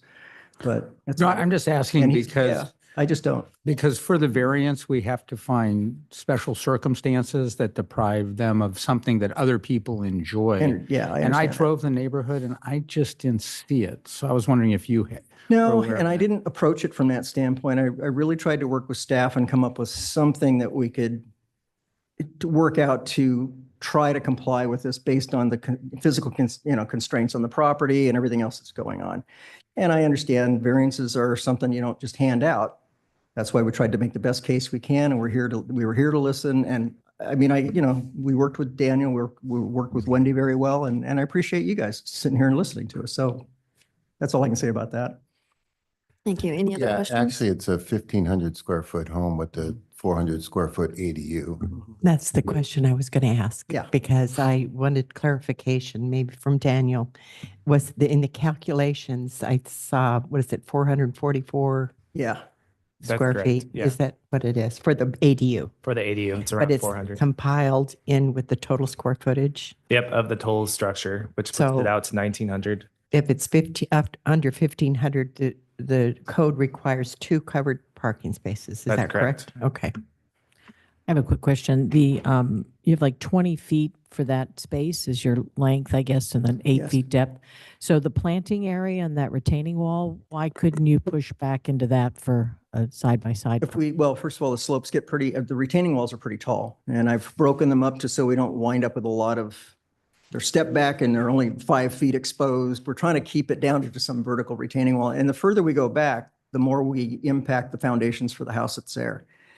And again, like I said, this was something that we tried to do that would somehow compromise. And the slopes and everything else, we've managed, there are existing slopes that we really can't just start grading away, especially in the side yard property lines. We start grading too much, that becomes an issue. If we, have too much out of grade, that becomes an issue. So we've done, the project takes into consideration existing slopes so that so we're cleaning them up, not digging them up, and stairs that follow terrain that do not project more than 3 feet out to where we get into issues and things like that. So it was thought out just based on all the other things I know about how to do something on the front yard. Okay, but this has you need an 18-inch width, I think, for a garage door or a garage opening. There's no garage door. No, if one was to make one. Oh, you could, yeah, you could. And then your depth would need to be Oh, it would be 20 feet. I mean, inside has to be 18, so it would go way underneath the Leave that house at 20. that point. And Yeah. right now you have 8, so. That's a parallel parking space dimension. Yeah, yeah, but the depth of that, and what is the depth of your planning area? Do you recall here what that is? The I marked think the N? one behind there is 4.5 or so, and then the long one goes up about 12 feet or so before it jumps up, but that then eventually just ties into the existing grade. Yep. I have a clarification question for Mr. Latham. When Mrs. Thalman asked you her question of what's the code, I thought it was my impression 1,500 square feet, a 1,500 square foot house only required 1 off-street parking. Is that correct? That's correct. Okay. However, we have to consider the ADU as part of the residential structure per that non-conforming code section for providing 1 space. So therefore, that's why we're here today. Okay. Can I address that real quickly? Yes. Okay, when we designed this 2.5 years ago, we started off with the premise of ADUs do not count in structure. It was very clear. State of California is very clear on what it does and doesn't do. The original house was 1,490 square feet. So we took the 444 that was downstairs, designated an ADU, and separated the entries so that we have to enter one and enter the other. And then we designed the remodel only went up to 1,480 square feet. We actually lost square footage on the whole thing. So we were under the 1,500, so we didn't have to comply with parking to bring it up to that next level. We were trying to stay within what the rules were. In September, we found a new rule and we reacted to that. And that's what happened. I mean, there's nothing here other than either, something changed and it's changed. I mean, December, you had this special, the rules are changing on ADUs and they're going to change again. And Yeah. we all the architects here know that. And we're caught in this vacuum. So that's where we are. Thank you. Any other questions? Okay, so that concludes board questions and we will move into comments. Mr. Weil? Yeah, so I recognize that I think at the last hearing that the house and the structure that you guys were proposing, I think you got a bunch of head nods and thumbs up that in general, it was a good project, right? But the question of parking was of concern. And to me, South Laguna is funky. They're just on Virginia Way. There's a couple of houses that have carport or just an open pad for parking. So it's not uncommon for the area of South Laguna. We've done projects more in the village of South Laguna where we've kind of retrofitted some side yards and that kind of stuff to accommodate better parking because those sites are fully built out. So I feel that because of the topography of your house and the lot, that making a improvement for parking is significantly better than no improvement of parking. And I think the other question that kind of came up was the property line for the old parking spot really didn't accommodate anything. And so the fact that you're bringing forward a better project for access, to me, that works. So I can support the variance with findings because there are improvement or there are existing conditions surrounding the area that do have that same kind of open parking. That the size and scope of the project is minimalistic, and it would be problematic to, I think, the application if you were required to bring everything into conformance. But I would want to have that it be put into the conditions that if further additions to the home, that parking would be reevaluated, which it would given a variance, the nature of a variance. So And I can echo what Board Member Weil just said. I can support the variance and the rest of the project meets the design review criteria, and I can support this project this evening. And what's the finding for the? Yeah, that's what my question is. We don't have findings Yeah, yet, what's so your would this finding? have to be brought back? The findings for the Correct. variance? Right. Yeah. The findings are that the number They're not one- listed in the staff report. Yeah, Are they? I believe Are they're in they? the staff report, but Yeah. Madam I Vice thought- Chair is correct that there is I no didn't- resolution, either of approval or Resolution. denial. I'm sorry, is attached. resolution. The staff is looking for direction, which we will bring back. Yeah, Okay, so we can thank you. approve the project with staff's direction to bring this back in with an approval. Yeah, we would continue it.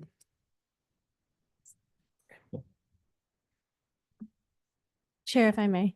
What staff is looking for tonight, if the board is desiring to direct staff to draft a resolution for approval, we would just ask that in your comments and your deliberations that you provide staff direction on what those findings, how, we'll craft them, but it would be beneficial to hear on what basis, on what grounds.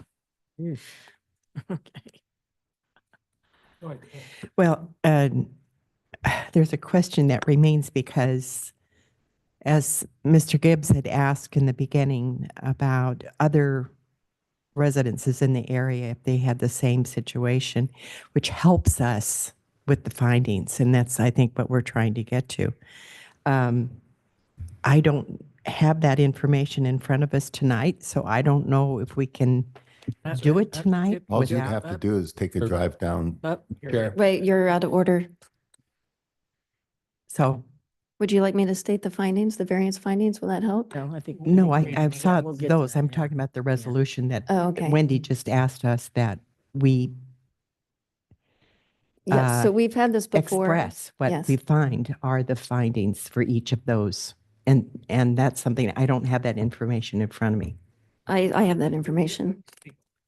Let me just, Yes. we're going down the line, but I guess not. Okay. Well, I'll be Miss, quick, and then you can Coveney. wrap it up with all your. because I have some. Let Ms. Coveney I go just want to say that next. normally I live in South Laguna, and normally when we have opportunities to start conforming, I like to try to conform because we need to start doing that. There's so many, as you mentioned, it's the Wild West down there, and it's difficult, and there is parking issues, and there's privacy issues, and there's people wanting to put decks on. There's so much that can just snowball when you start allowing to not start conforming when people are changing the house to a certain, based on zoning requirements. Now, this is a special case. I like to keep things clean because I don't want people to go, well, there was a case back in 2 years ago and you said yes, so why not me? So it's really tricky. I think the findings that were put before us here in the staff report are very clear that for this variance, it doesn't support my idea of trying to get non-conforming to conforming in the sense that I feel like that's where we need to go. But these findings are very specific, and I think they're solid enough to allow this to be a uniquely its own experience and not one that would be a precedent setting. Yeah, that's sort of my thoughts. So you take it from there, Tom. Yeah, I want to approve this house in the worst way. But I'm kind of where Board Member Thalman is. I look at the findings, and we have to make these findings. And I drove the streets, and I didn't see any other project that was comparable. What we have really, and there are a couple findings. Hold on a second, you guys. One finding is there are that we have to find to grant a variance. There are special circumstances applicable to the property involved, including size, shape, topography, location, and surroundings, which cause the strict application of the zoning ordinance to deprive such property of privileges enjoyed by other property in the vicinity and under identical zoning classifications.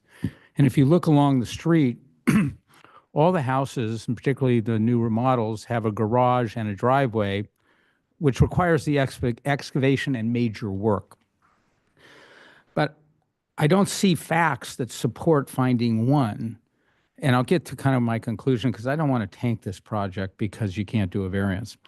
Finding two says such variance is necessary per the preservation and enjoyment of a substantial property right of the applicant, which right is possessed by other property owners under like conditions in the same vicinity.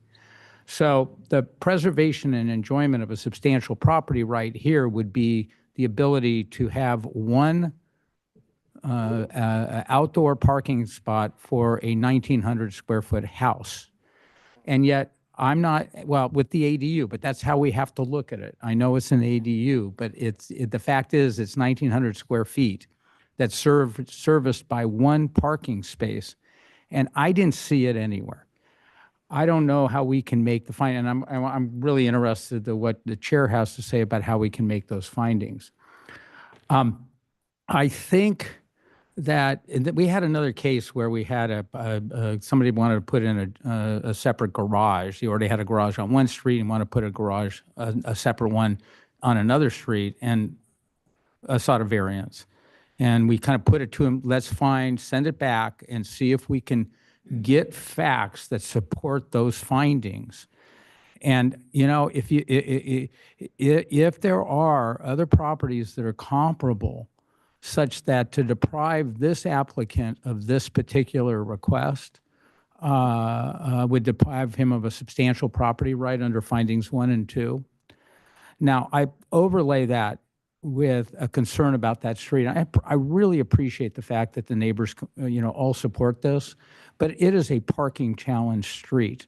And there's a reason why there's these parking requirements. So without more evidence, although I'm all ears, so I haven't come to a final conclusion, but where I am right now is without evidence supporting finding 1 and 2, I can't support a variance. Can I just follow up just real quickly on Chair Gannon just showed me your application, which goes into some of the findings, but they're not the staff recommendations. I think they're good comments with respect to requiring 2 covered parking to build a legal 2-car garage. You would need to excavate 25 feet into the existing, which I understand but it's part of your application. It's not part of the recommendation in the staff report. So I think it's more for your protection than anything else. I want, as Tom said, I would love to approve this tonight. I'm just concerned about without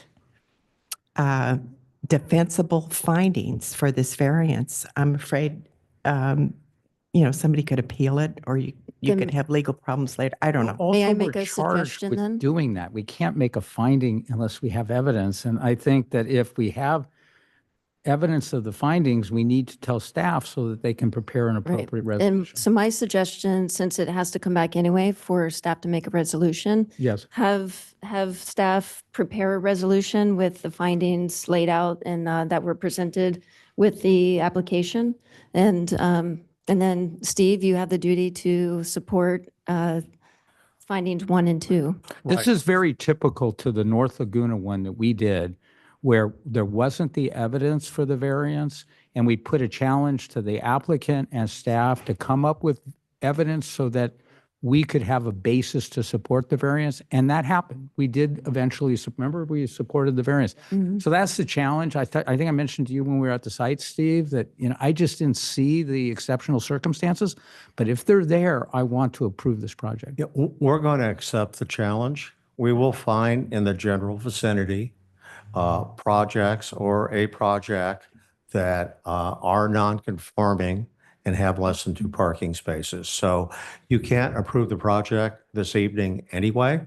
And so if you make a motion that we will get back to staff very quickly, and so you can make finding number 2. Thank you. I have Okay. I have no doubt that you can make those findings because I made those findings. Chair, might I Let's move on. So might I suggest, I think we're all in agreement. We want to try to work on this one. So let's just make a motion to continue. I'd like to make a motion to continue the project to our next hearing. Give them 2 weeks if that's possible. Well, the agenda would need to be I want posted you by to- the I 20th. mean, just so it's real clear, I take and I know the whole board does, take these variants seriously. I want you to come up with good evidence because I don't want to have to vote against this if there is good evidence. So I don't want to rush your efforts, but it's up to you. If you want it back in 2 weeks, I'll support. Wait, that might not be possible. Yes. Mrs. Chung? Okay, so what I'd recommend is that I think staff could get us on the March 13th calendar.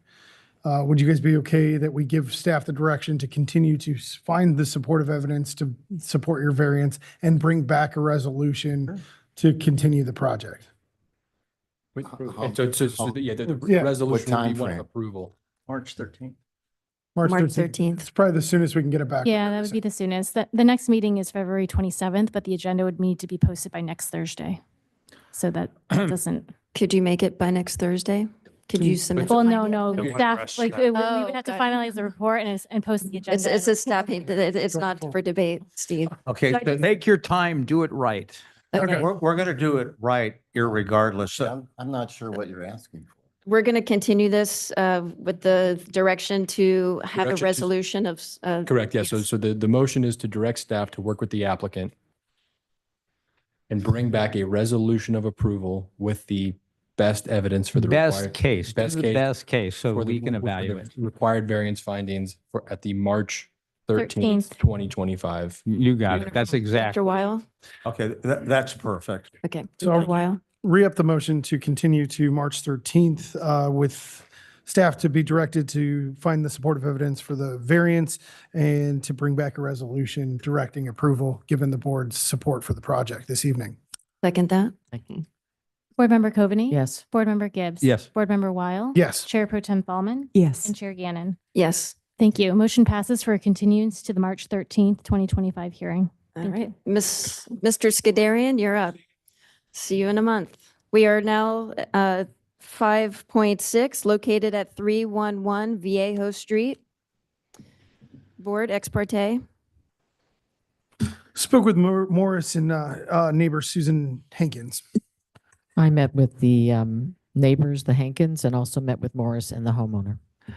I met with Morris, homeowner, and with Susan Hankin. As did I. I met with Susan at her home and a site visit with Morris.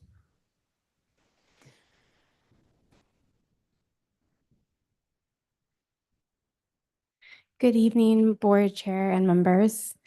One moment while I pull up PowerPoint. This is Jennifer Savage. Hi, my name's Jennifer Savage. I'm in the city manager's office processing a few applications for community development department. This evening before you is an application at 311 Viejo Street. The site is located going uphill from Hillcrest on Viejo, which is illustrated in the right side photo for the front elevation of the home. A little bit of background on the project. The content of this evening's application was previously part of a design review application a couple years ago, which included new elevated decks, a portable spa, and door and window changes. That application received concerns regarding privacy from neighbors, and thus was elevated to the design review board as opposed to staying at administrative DRB. It was reviewed in December 2022, and DRB added a condition of approval that required the mid-level deck to remain as existing, and that's highlighted in the orange rectangle on the slide before you. This evening, Design Review 24-2729 includes just the expanded mid-level deck, again highlighted in the orange rectangle on the slide before you. Public comments were received from a neighbor, and a rebuttal from the applicant was also received. The recommendation before you this evening is to conduct a public hearing, and if DRB can make the findings, adopt Resolution 24-2729, approving the request and finding the action exempt from CEQA. This concludes staff presentation, and we are available for any questions. Thank you. Does the board have any questions for staff? No? Okay, you have 5 minutes. Thank you, board, and thank you, staff. I thought they did a great job on the staff report, 10-page staff report on such a minimal project, in my opinion, anyway. But it was well done. As staff responded, this is a project that was before you a year and a half ago. As part of the project, we withdrew the portion that widened this deck that was part of our application because we wanted to make sure that the remainder of the project proceeded and we could get started on a construction. We're now back to you requesting the same widening of that deck because we find that the widening of the deck is not an intrusion on privacy that was originally alleged by the neighbor. Unfortunately, the neighbor in question has 6 skylights in their roof that looks backwards uphill to my applicant's house. And thus the privacy issue, alleged privacy issue is, to me, is self-imposed. It's as if you had 6 windows in your side elevation looking at a neighbor and refused to shade them or put a film on them, and then complain that your privacy is being invaded by that neighbor. We won't question whether these skylights had the benefit of permits or not. They've been there a long time. we'll just accept them as being part of the neighborhood fabric. So you've all been to the site. You've seen where the 7-foot existing deck was and where the 8-foot deck could be, and the ribbons connote the railing. The hedge in question, when it was originally approved, was limited to 18 inches. We believe that a slight increase in that hedge could offset the increase in the 1 foot of the deck. During the day, you witnessed it during the day, there is no privacy issue because the skylight glass is tinted or darkened and you can't see down into the house even if you tried. I guess the objection is really at night when the lights are on inside the house and they may look back at the applicant's house. But that deck isn't a night deck, although somebody could walk there and use it. But it really is an effort to look down into those skylights. And I don't think that's going to happen. And I think with an increase in the hedge height, I think that'll help mitigate that issue. Thank you. I'm sorry, I wanted to take care of Ann Christoph. I'll take her some water. At this time, any members of the public wish to speak on this project? Let's take her a water, please.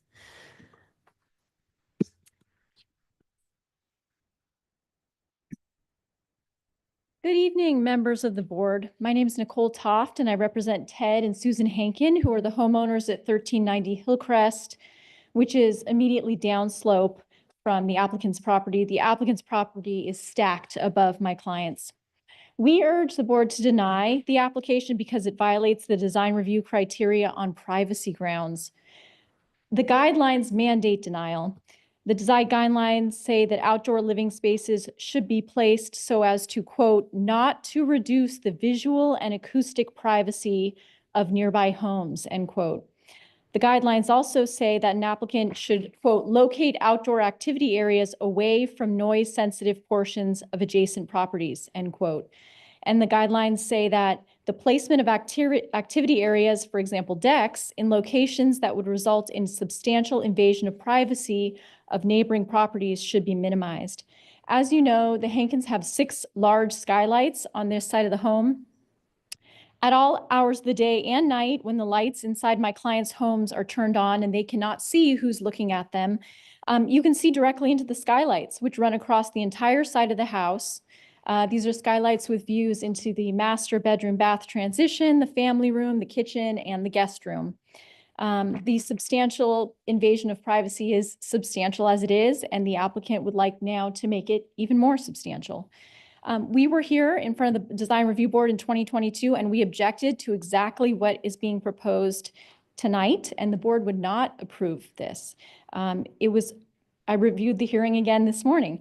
The board would not remove the deck and was going to deny the entire project until the applicant agreed to withdraw this component. And here we are again. Nothing has changed since the last hearing that would improve this situation or make it any different than it was back then. The deck is already close to the home. It looms above. And what was approved in 2022 now presents a looming master bedroom deck, which was presented as an awning that would obscure any sight lines into the skylights. Well, that's not the case at all. My clients can very clearly hear everything that occurs on the existing deck. Making the deck larger will intensify its use as a living and an entertaining space. And there will be more people on the deck at all hours of the day and at night. The board was right to deny this request in 2022. Nothing has changed. And we respectfully request that you follow the design guidelines and deny the application. Thank you for your comments. Any other speakers? This is 311 Viejo. 1390. We're on 1390 Hillcrest, right below. Yes. I was in the house. I'm pretty much retired now, so I hear everything. I can hear every single thing that goes on up there. And I could hear actually Mr. Scanarian taking you guys around and saying, see, it's black. You can't see in there. And I thought, oh, wow. And it is true at high noon, you can't see anything in there. And a little earlier in the morning, you can't see anything. But as soon as the sun moves, You can see absolutely in there. And that is why I took a few pictures for you to see. They were just snapshots of what happens when the sun isn't directly down. It does look directly into our house. We've been there almost 29 years. We never had any problem with anybody, and there's been several people living in that house. None of this has happened. That house had skylights when we moved in. It was part of the house. And it also allows, air coming through. I mostly keep everything closed now because I can hear constantly their noise. And it's unbearable for them to have a deck. It's like for them to extend what the noise and the action that's already going there towards my house. What we're going to have, and what we already feel like we have, is a loft inside of our house that has other people living in it. That's exactly what it feels like. And it's just, our houses are too close. So you bring them in, and I can't even imagine it. It's bad enough now. And I can hear everything. Part of the thing is, too, we misunderstood. We're novices. We've never been here before the last time. We understood that they asked us to make a compromise. If we allowed them to have a jacuzzi, I think in windows, and a deck on the far side of their master bedroom, which would look over our little yard, they would forfeit this deck they're proposing today. So they did all that. So now they have their improvements, but now they're reneging on their agreement that they would, so, they did it all. And the one thing else they did is they did not put the deck on the side where the yard is. They put it on the side where our house is. So that's even a higher level of looking into our house. So there we go. Thank you. Thank you. Any other speakers? My name is Ted Hankin. I'm also the homeowner at 1390 Hillcrest Drive. We are against the expansion of this deck. It invades our privacy. You have pictures of how you can see into 4 different areas of the house: the master bathroom, the kitchen, the guest bathroom, the guest bedroom. Privacy, as put in the municipal code, exists 24/7. It is not just during the day. So to say that you can't look in during the day ignores the fact that if the lights are on in the house, you can absolutely look in, which is what those pictures show you. This is the second time we're here. We don't appreciate having to keep coming up. We don't want to come back, but we will always oppose this assault on our privacy. It is not fiction. It is not made up. Every time you extend that deck closer to our house, you are invading our privacy. We have lived there going on 29 years, 2 years maybe, 3. We have a right. The skylights were there when we bought the house. This house that's above us was there. To come and complain, oh, well, you should just go along with what we want. We aren't going to do it. We would respectfully request this board to support our position that this is the invasion of privacy that the ordinances are supposed to protect us from. That's all. Thank you for your comments. Any other speakers? This is 311 Viejo Street. Okay. You have 3 minutes for rebuttal. Thank you. Let me clarify something that I think they're misinterpreting. This deck has existed. It was part of the remodel that I did of the house 20 years ago. It was at 7 feet then. It remains at 7 feet at present. We're asking to increase it to 1 foot. It's not an entertainment deck. It's the entry deck to the front door. The activity area is in the backyard, and that's where the spa was proposed, and that's where it got approved. There is an upper deck that was proposed that was 11 feet 6 long and about 5 feet deep on the upper floor. You saw that. We unilaterally cut that from 11 foot 6, 6 feet. I mean, 16.6 down to 6 feet. So it's now only 11 feet wide. And that we did on our own because it was a better look. It was a bit more improvement to our view. And, but that deck was not objected to by the neighbor at the time, a year and a half ago. The deck that we're proposing now, the extension that we proposed then, we withdrew it. So it wasn't denied, we withdrew it. And knowing that we might come back later, but we didn't want to hold up the remainder of the approval. So I don't know what they're responding to regarding noise. There's no evidence that noise is an issue.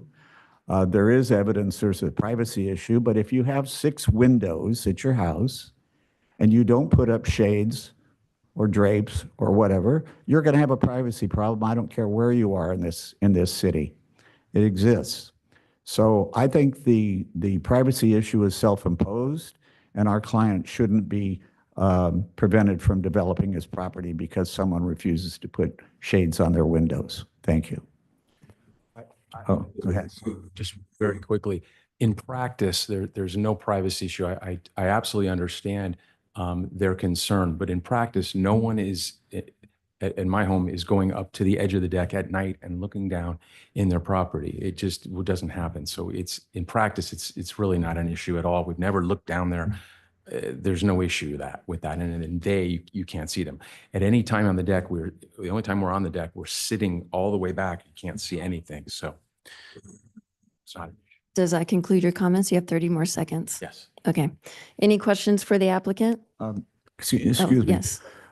We would agree to raise the hedge height from 18 to 32 inches. That would preserve our distant ocean view, and it would mitigate any concerns that is alleged to have occurred.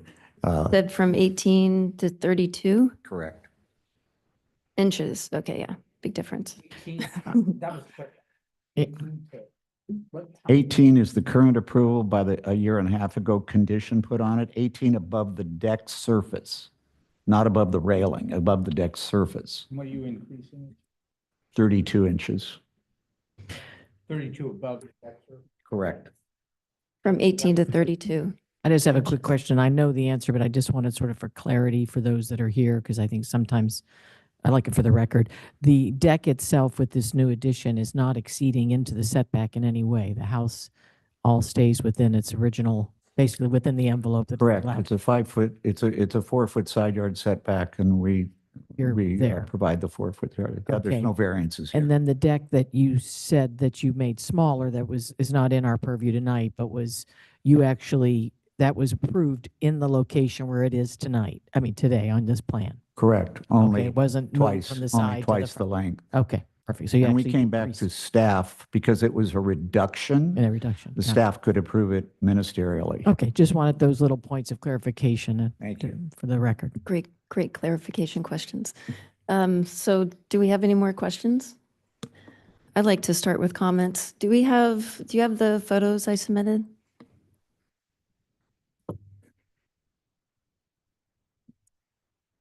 So as far as privacy, because that's basically what we're here for, I didn't see a privacy issue when I was in the home of the neighbor, these neighbors to your downhill side. I was standing in the kitchen looking up. Next slide, please.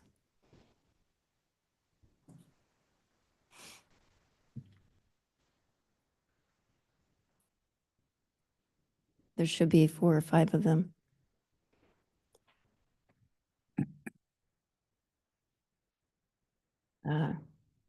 Anyway, my images will show that from all points of the house, there's no view or privacy issue. And eventually we'll get those photos up. But so yeah, I can support this project this evening. Thank you. Can I ask a question of Mr. Weil? By the way, just for the record, it wasn't 1.5 years ago, it was 2.5 years ago, because I was not on the board. But you were the one who, as from reading the staff or the minutes, proposed reducing it by 14 inches back in 2021. I'm concerned about a precedent being set here, that there was an item which said, okay, we want it reduced, 14 inches. And then after everything's done, they come back 2 years later and says, oh, we want that changed back. And so I really want to know what the dynamic, I would be against that in principle, that you can't come back and, retrade basically. Unless there's let me finish. Unless there is something happen, so I wasn't at the meeting. So can you give us a little background as to how this reduction occurred in that meeting, since I think you proposed it?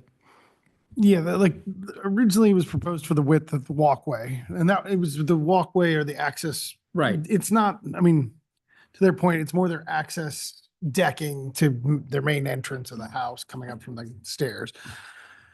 And originally it was a foot closer, or proposed a foot closer, and as a compromise, it was to come back and the hedges were to come up a bit. And in all the stuff that was going on, that was what was kind of the more reasonable trade at the time. It is challenging to have a project come back.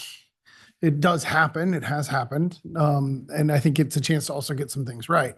I think in looking at it now, coming forward, the hedges weren't high enough. The privacy element's definitely reduced. The hedges there are pretty close. So I think in my consideration tonight, I wanted to see the hedge height come up even more if we're going to leave the deck wider, that it comes up to the railing, and that the width of it goes all the way to the end of where the stairs drop off on the lower side on the south side.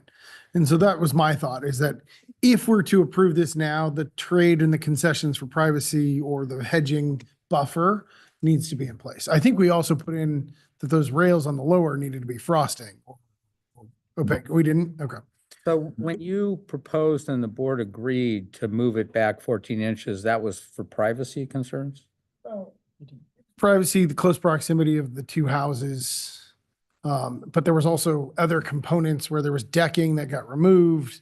The spa was being built, and so there was other elements involved with that application at the time. Okay, so the landscaping situation, explain that to me, and I want to understand it. So if the decision that was made back in 2021 to reduce it by 14 inches was a privacy and a proximity issue, and the hedges were lower, your feeling is if you raise the hedge to the top of the railing, it would solve both of the privacy and the depth concern? The raising of the hedge would probably make it better, in my opinion, from viewing it, because it does create the buffer when you're looking up. It also gives space to the side yard. What kind of hedge is there? I mean, Wisteria, or what is it? I don't know the species, but it's Pedisforum? It's a perennial, and it's green all year long. So that you could let it grow higher, because since I'm speaking, I kind of concur with the chair. I didn't see huge privacy concerns, but again, it was daytime. I couldn't really tell. And I look at these pictures, I don't know where they were taken or anything. This was Yeah, taken we're making from comments. somebody on the roof. They had somebody go on the Well, roof. no, she and started take with this. comments first. So yeah, Oh, we're in yeah. deliberation. Do you have the already. pictures, Jennifer? Board Member Gibbs, if I also had, one consideration was that We're in deliberation. one of the deckings, sometimes in my experience on the board, when sometimes deckings do get widened in certain areas, it can create a reverse awning. So you're not able to look into windows. And that was why I supported the upper level deck at the first place, to be out, because it Right. did create that privacy when they looked up at the skylights from that back bedroom. Well, I just got to tell you, I am concerned about while I don't see a lot of privacy, I didn't really be able to, look up. And I looked up from, again, from inside the neighbor's house, and it's just hard for me to see it. On the other hand, you're talking about 14 inches. And this was something that was decided by the board after full consideration on privacy It's just hard for me to say, oh, is this a bad precedent that we're going to invite more of these kind of things? Can I finish my comments after you? Oh, I thought you were done. We were Go ahead. waiting for Jennifer to put up, but are the photos ready? Are you seeing them? The photos that I submitted? Yes. Yeah. The reason we came back is Hold on. because Mr. Morris. circumstances have changed. Morris, Not- Morris, We're not piecemealing. please Go pause. ahead. So I'm standing in the kitchen looking up, and this is a hedge that's proposed, that's right now 18 inches. In the background, you can kind of see the deck, but there's no, I don't see a privacy issue. Next What if photo. somebody's standing up there, Chair? Do you think you can see ahead? If someone is standing there and on their tiptoes and looking over, because I try to stand up there, and Listen, it's not. we can deliberate. MJ, come on. Yeah, and Stop. so I can question. That's what we Excuse do me, I here. have the floor. So for this photo, it's taken, I believe, in the bathroom, or what are those lights, or the pad, or, okay, so you can see the roof. I can't imagine somebody standing on that roof and looking in. That's the roof that you see right there. Next photo, please.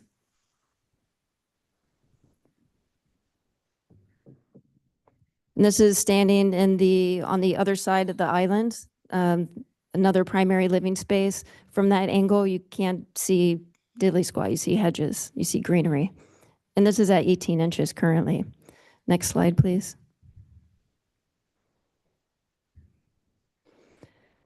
This is, again, what's that?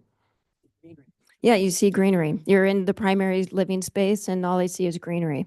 So I don't see a privacy issue even at the 18 inches. If it makes the board feel better to add the 32 inches, I'm willing to accept that condition. But I'm accepting of the approval this evening without those conditions.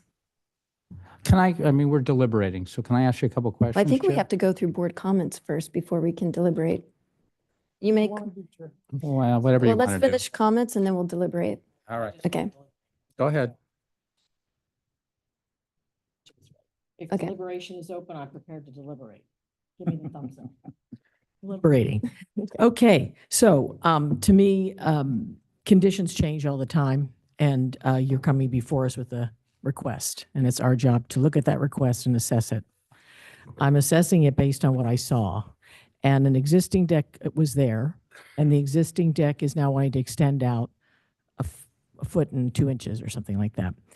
There's, in my opinion, and as I stood on the deck at different heights, sitting, standing, leaning, pretending I was holding a cocktail, none of my views changed from the 1.5 feet back forward in that whole area. It was all equal to the existing deck. I requested that you raise your hedging up 32 inches just when you're sitting. I said it gave you a better view, in my opinion, because you didn't see the roof, as a potential, olive branch to say, well, this will go up a little. So if there is a slight taller person, it might help obscure their view. Although I don't see that as being essential, it's just I thought it was a nice to have to throw in there. As far as the acoustics and the intensification of noise, absolutely no different than 1.5 feet is not making an acoustic change. It is what it is. It's what the deck's always been. You're within the setbacks.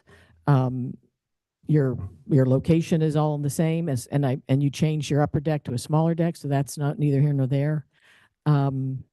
So those are my opinions. I feel like if you were going out 3 feet and you were going to exceed into the setback and you were going to hang over their much further over those shrubs, if you were going out that far, then yeah, we're on a whole different planet.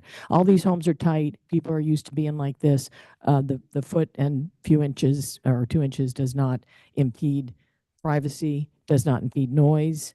It does not create any change in neighborhood compatibility. It is neighborhood compatible. It's everything else related to it in regard to our design view criteria. Those specific ones are met, and I can get behind the project. Thank you, Mrs. Coveney. Ms. Thalman? Okay, I would agree with my fellow board members. I don't see a privacy issue whatsoever. And literally, this is not an activity area. As you pointed out, it's not something we're going to have lawn chairs and umbrellas. And, Plus, I can't imagine anybody trying to get up. Yes. Why would they, I mean, you're looking out, you're looking at the ocean, you're looking at the view. And if they were doing that, I would call the police. I mean, it's a totally different situation. So the privacy issue is a stretch. I don't see a privacy issue whatsoever. And Mr. Skandarian brought up the issue regarding there aren't any nightshades, and they probably aren't required when these were built, but they are required now. And having a home with 2 skylights and a 2-story home that's right above me, where their bedroom looks right into my kitchen and dining room, I put in little shades myself with spring rods, and it did a world of difference. So I'm just giving you some helpful hints if they help. But I don't see a privacy issue whatsoever, and I can approve the project tonight. And I think it's a generous offer to increase it from 18 inches to 32 inches. I don't think it's necessary, but it's a nice gesture. Would you like to finish Yeah, your let comments? me add, I'm listening to what the board has to say, and I think I began my comments by saying I'm hard pressed to see a privacy issue. I raised the issue about whether somebody standing above the hedge could look in. It's a tough sell. My biggest problem is that this was addressed previously, and you know, it's kind of a basic retrading.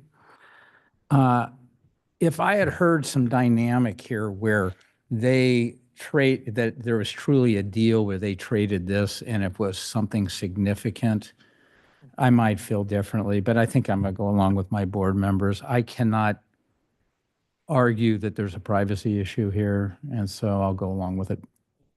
I feel uncomfortable because it was decided previously on privacy and proximity grounds, but situations change. I mean, even earlier tonight, we Yeah. overturned a prior board's decision with landscaping. in other words, and you were wrong. We Just kidding. do it, and Yeah. I mean, it's not the most common thing, but we do it.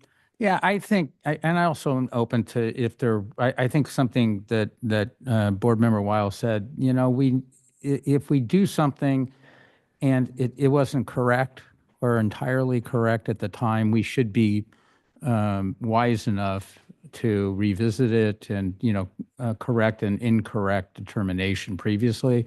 And if this was done on privacy grounds, everybody's looked at it, and we don't see privacy as a big issue here, we should support this project. So I'm convinced. So the question is to the board, do we want them to raise it 18 inches or 32 inches? I'd go 32. It doesn't matter to them, and it might provide just a little bit more element of privacy, or at least a feeling of privacy. Okay. So Chair, I'll offer a recommendation for a motion that the Design Review Board adopt Resolution 242729, approving Design Review 242729 to expand an elevated deck for modifications to a previous Design Review 22-1830 that conflict with conditions of approval, and finding said action exempt from CEQA under Section 15301 with the following condition: that the hedge be raised from Raised 32 inches. 32 inches, not 18 to 32. 32 above the inches. deck. 32 inches above the deck. Correct. Thank you. I'll second that. Board Member Coveney? Yes. Board Member Gibbs? Yes. Board Member Weil? I'm going to abstain. Chair Pro Tem Thalman? Yes. And Chair Gannon? Yes. Motion passes 4-1. Or with Board Member Weil abstained. Thank you. Thank you. Next up, we have 5.7. Thank you. Thank you. 5.7 at Tijuana. 970 Tijuana. I had a site visit. Good evening. Yeah. 2 left. And then there were 2. Chair, I met with the architect at the site, and I also met with Catherine Reed, next door Visited neighbor. the site and spoke with Catherine Reedy. I drove by the site and visited with Catherine Reed.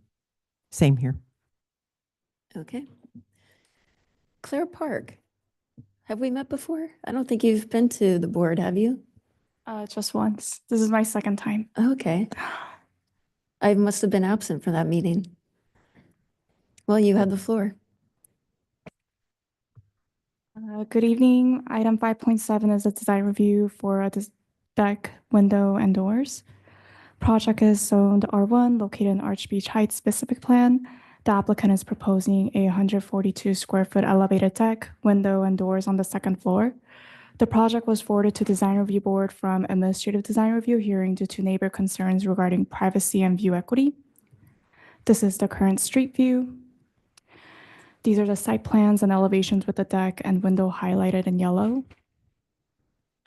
Staff's recommendation is for the board to adopt Resolution 24-2663, approving Design Review 24-2663 for new elevated deck, window, and doors, and finding said action exempt from CEQA under Section 15301.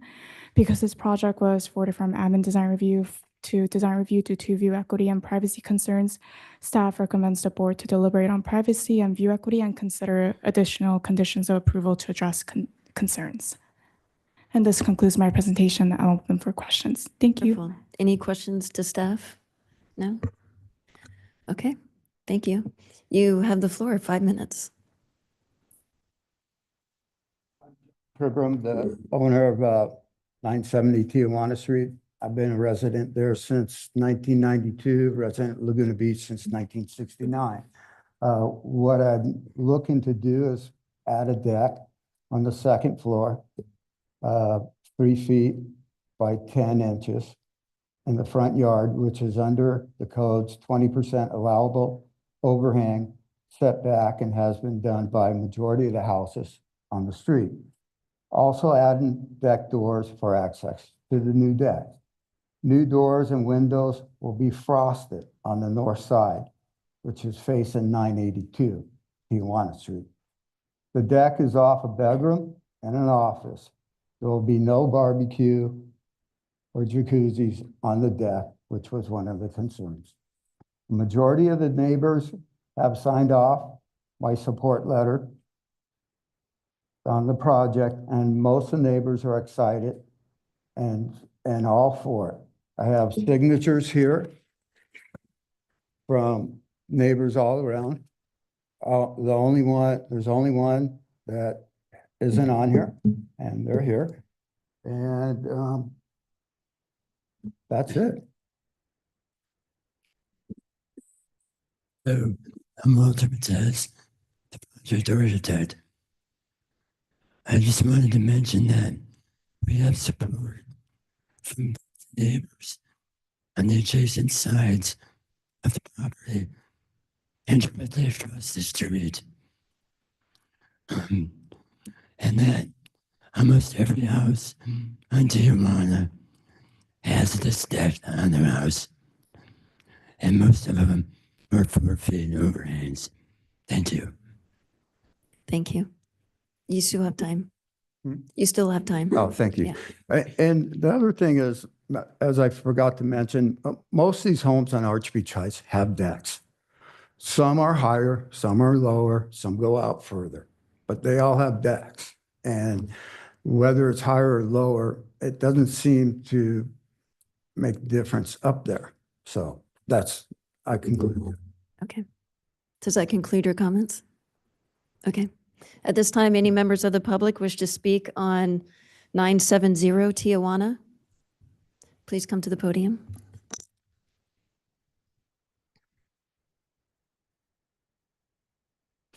Hi, my name is Catherine Reed, and I live at 982 Tijuana Street. And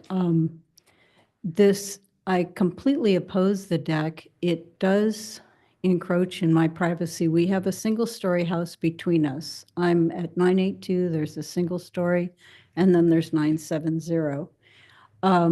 Currently, the windows from 970 look into my house at 982. The deck now goes out further than my house, further than my deck, and again, it's more encroachment into my privacy.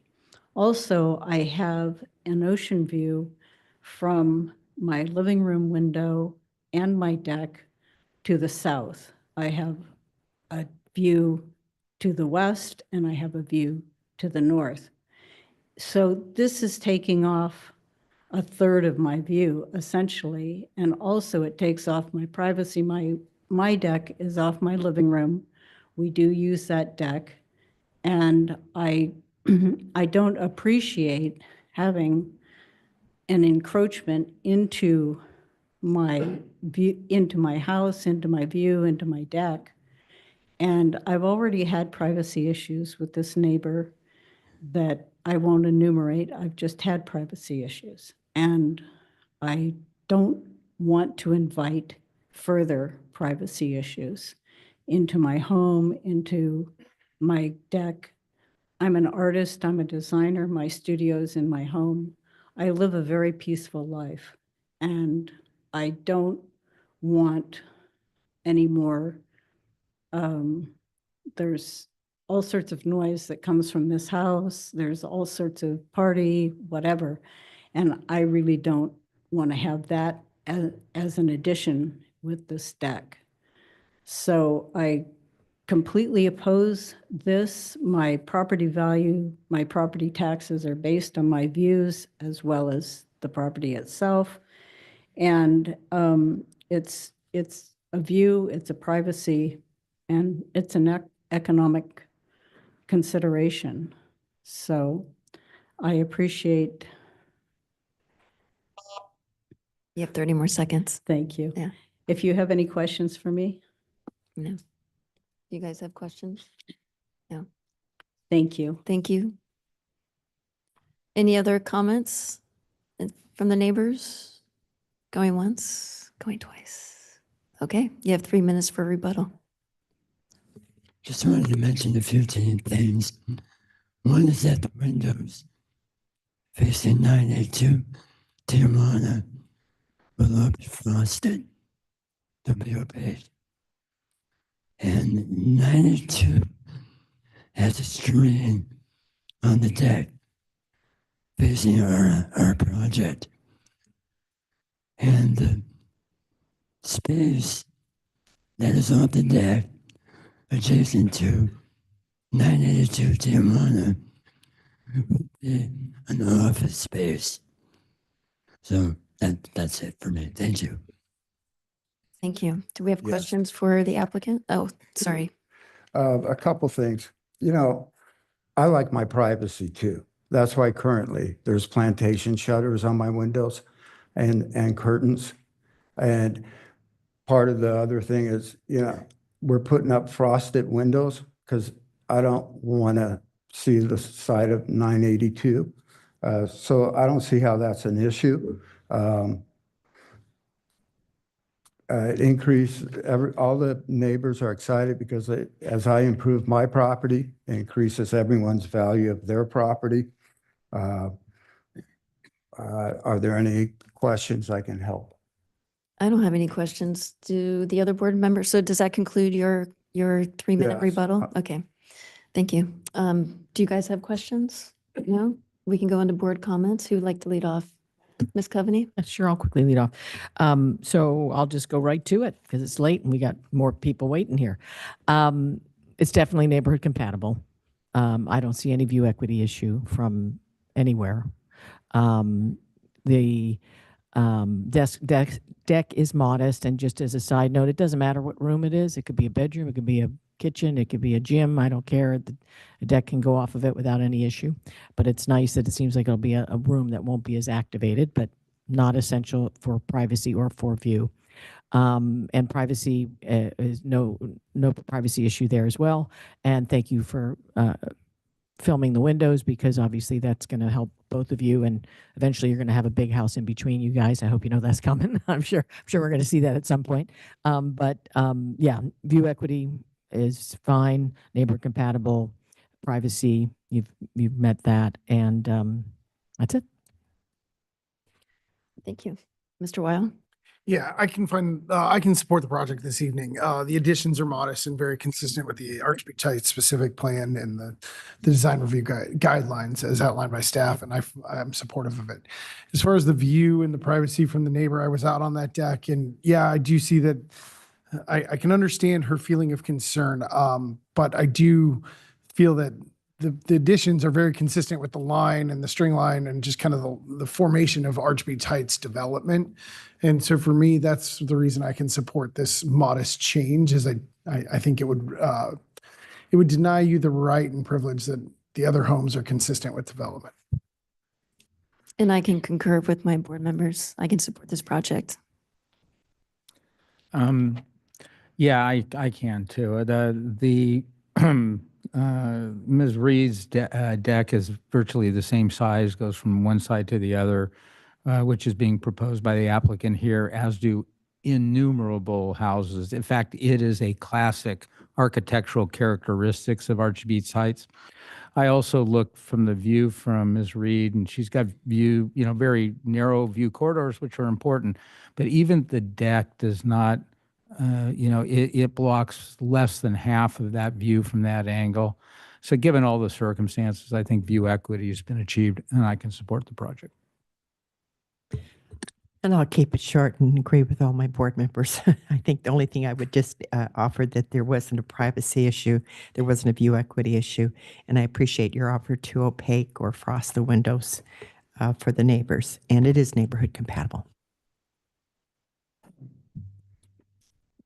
Ms. Coveney? You want to do the motion? Oh, you can do the motion. Give this one a go. All righty. I move that we adopt Resolution 24-2663, approving design review 24-2663 for a new elevated deck, window, and doors, and finding said action exempt from CEQA under 15301, with the condition that the windows be opaque. Is that agreeable? Is that already? But I think they were proposed. I think it's in the staff proposed. report. Yeah. It's as proposed. Is it already noted in the yeah. plans? Yeah. No. If I didn't know if it was in the plans or added. Okay, so without that condition, the motion. And I'll I'll second. the second. motion. There's a tie. Tie goes to the female. Board member Thalman got that one. There you go. Board Member Coveney. Yes. Board Member Gibbs. Yes. Board Member Weil. Yes. Chair Pro Tem Thalman. Yes. And Chair Gannon. Yes. Thank you. Motion passes unanimously. Thank you. We are now, last but not least, 5.3 Hawthorne. How about 3 minutes? We'll be back at 8:20 PM. Sorry, board members have to pee. But this is the last one. So then 3 minutes, we'll start.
As soon as Ms. Thalman arrives, we will continue.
All right. We are all in position. The 5.3 located at 309 Hawthorne Road, last but not least. We did ex parte or no? No, Madam Chair. Okay, we have not. so let's get to ex parte. Well, I'll start. I did a site visit multiple times. I met with the neighbor next door, Jim, if Jim's still here. Nice to see you again. That's my ex parte. And I did the same thing, plus read numerous correspondence. I met with the architect, and I met with Jim Truman, or Truerman. Met with Jim, spoke with Lee, and then spoke with Larry Noakes. And I met previously with Jim. I had hoped to get by there this afternoon, didn't get an opportunity. And I did speak with Larry Noakes.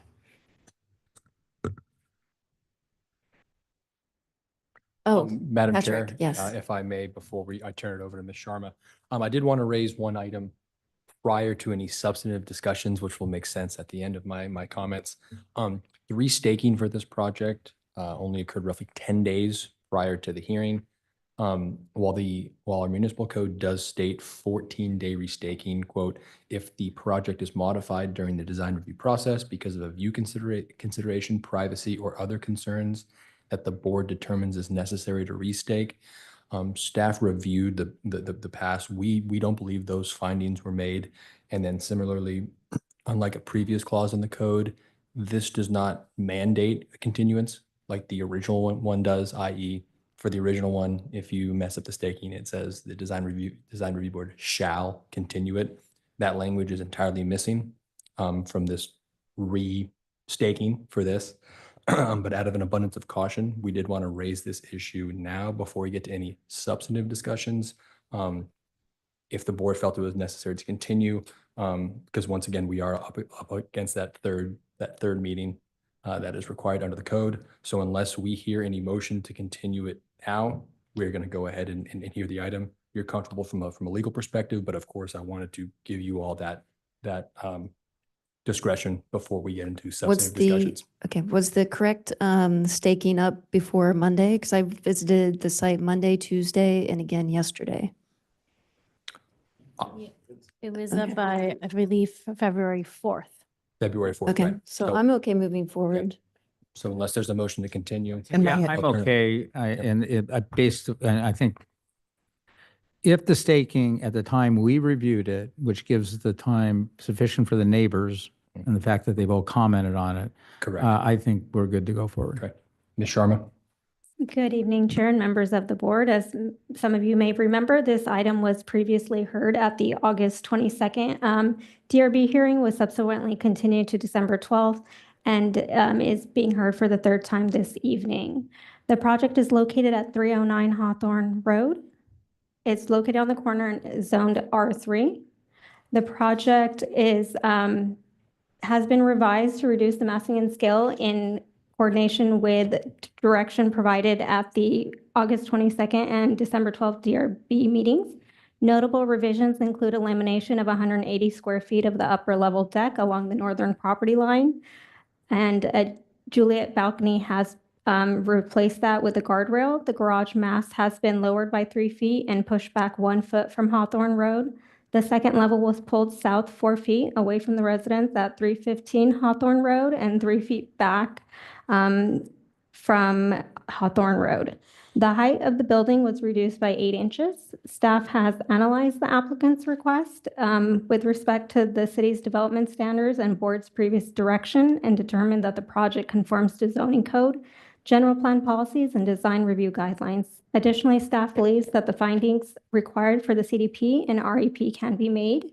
Staff recommends that the board adopt the resolution approving the project and finding the approval exempt from CEQA. That concludes my presentation. I'm available to answer any questions, as is the applicant and the homeowner. Thank you. That was a magnificent summary. Thank you, or introduction. Do we have questions for staff? No? Okay, you have 5 minutes. Thank you, Chair Gannon. Thank you, Shavita. I think you covered most of the changes in the project. My name is Lee, the principal architect at Lee Snow Architects. I'm here with Dr. Mohsen Shah and his wife Kizran, property owners. In response to the concerns and previous direction of the board, we made the changes that Shavita just talked about. It's mostly about relieving the corner at the upper level to further benefit 315 Hawthorne in terms of their view. We reconfigured the plan to achieve these reductions. The building is getting very tight. I guess the one thing that Shavita didn't talk about was that the air conditioning unit was also moved near Cypress Drive away from the property at 315 Hawthorne. And all the project has been reduced by 303 square feet of habitable area and 180 square feet of deck. And it ends up making our building the lowest out of the three. 309 Hawthorne is our project at 119 feet above sea level. 315 is at 121.37, about 1.5 feet higher at the peak of the roof. And then the apartment building at 570 Cypress is at 128.42, almost 9 feet taller than our building. These adjustments, we believe that the concerns of the immediate neighbor and the board have been addressed. And that concludes our presentation. Okay. At this time, any members of the public wish to speak? Yes. Request that you don't start the timer until we know the presentation's up, because I know there's been some issues with the Absolutely. the visuals.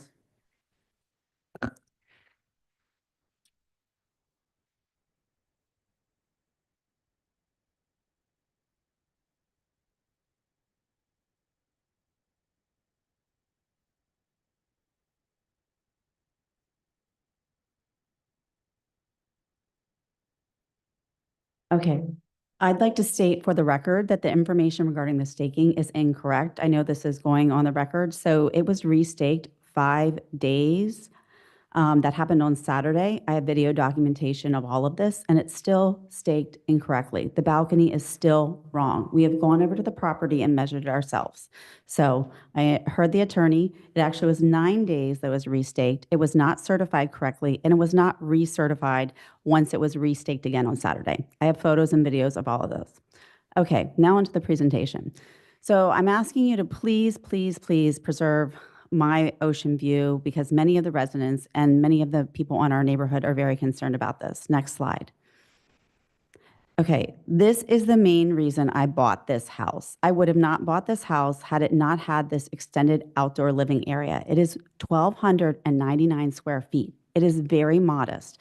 This balcony goes off of our quote unquote sanctuary rooms, our kitchen and our living room. I bought this because I consider this my living space. And this is the sunset that will be gone, that I will not see again. This deck is critical to us. The Shaws are getting not 1, not 2, but 3 balconies off of every stinking bedroom. We have 1 deck and a patio. They're getting 100% ocean view from their outdoor living space, and we are losing all of our view. I will not see any of that once this project is done. Next slide.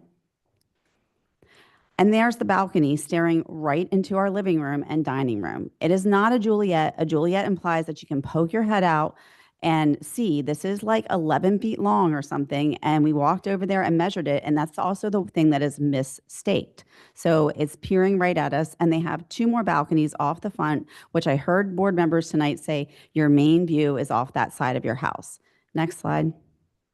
This is a picture of all their balconies. We have 1 deck. They have views from all of these. And there's a patio. All the areas in yellow are all their views. And that nice long one over there is the one staring right into our living room and dining room from every window. Next slide. Oh, and our deck. Next slide. So this is, again, the balconies looking directly into our living room, dining room. And please note, I didn't put it in here, but I forgot to mention, they have clear glass on the 2nd story that also looks into our deck. And if you're 6 feet tall, it will show that. Next slide. Let me go quickly just because we have a proposal to remove the mast that's blocking our view.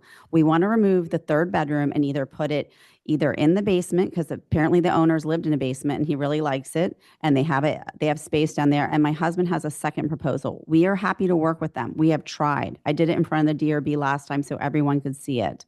We are asking that this mast of the 3rd bedroom be moved so we can maintain our view and the value of our property. Thank you. Thank you. Next speaker, please. Hello, everybody.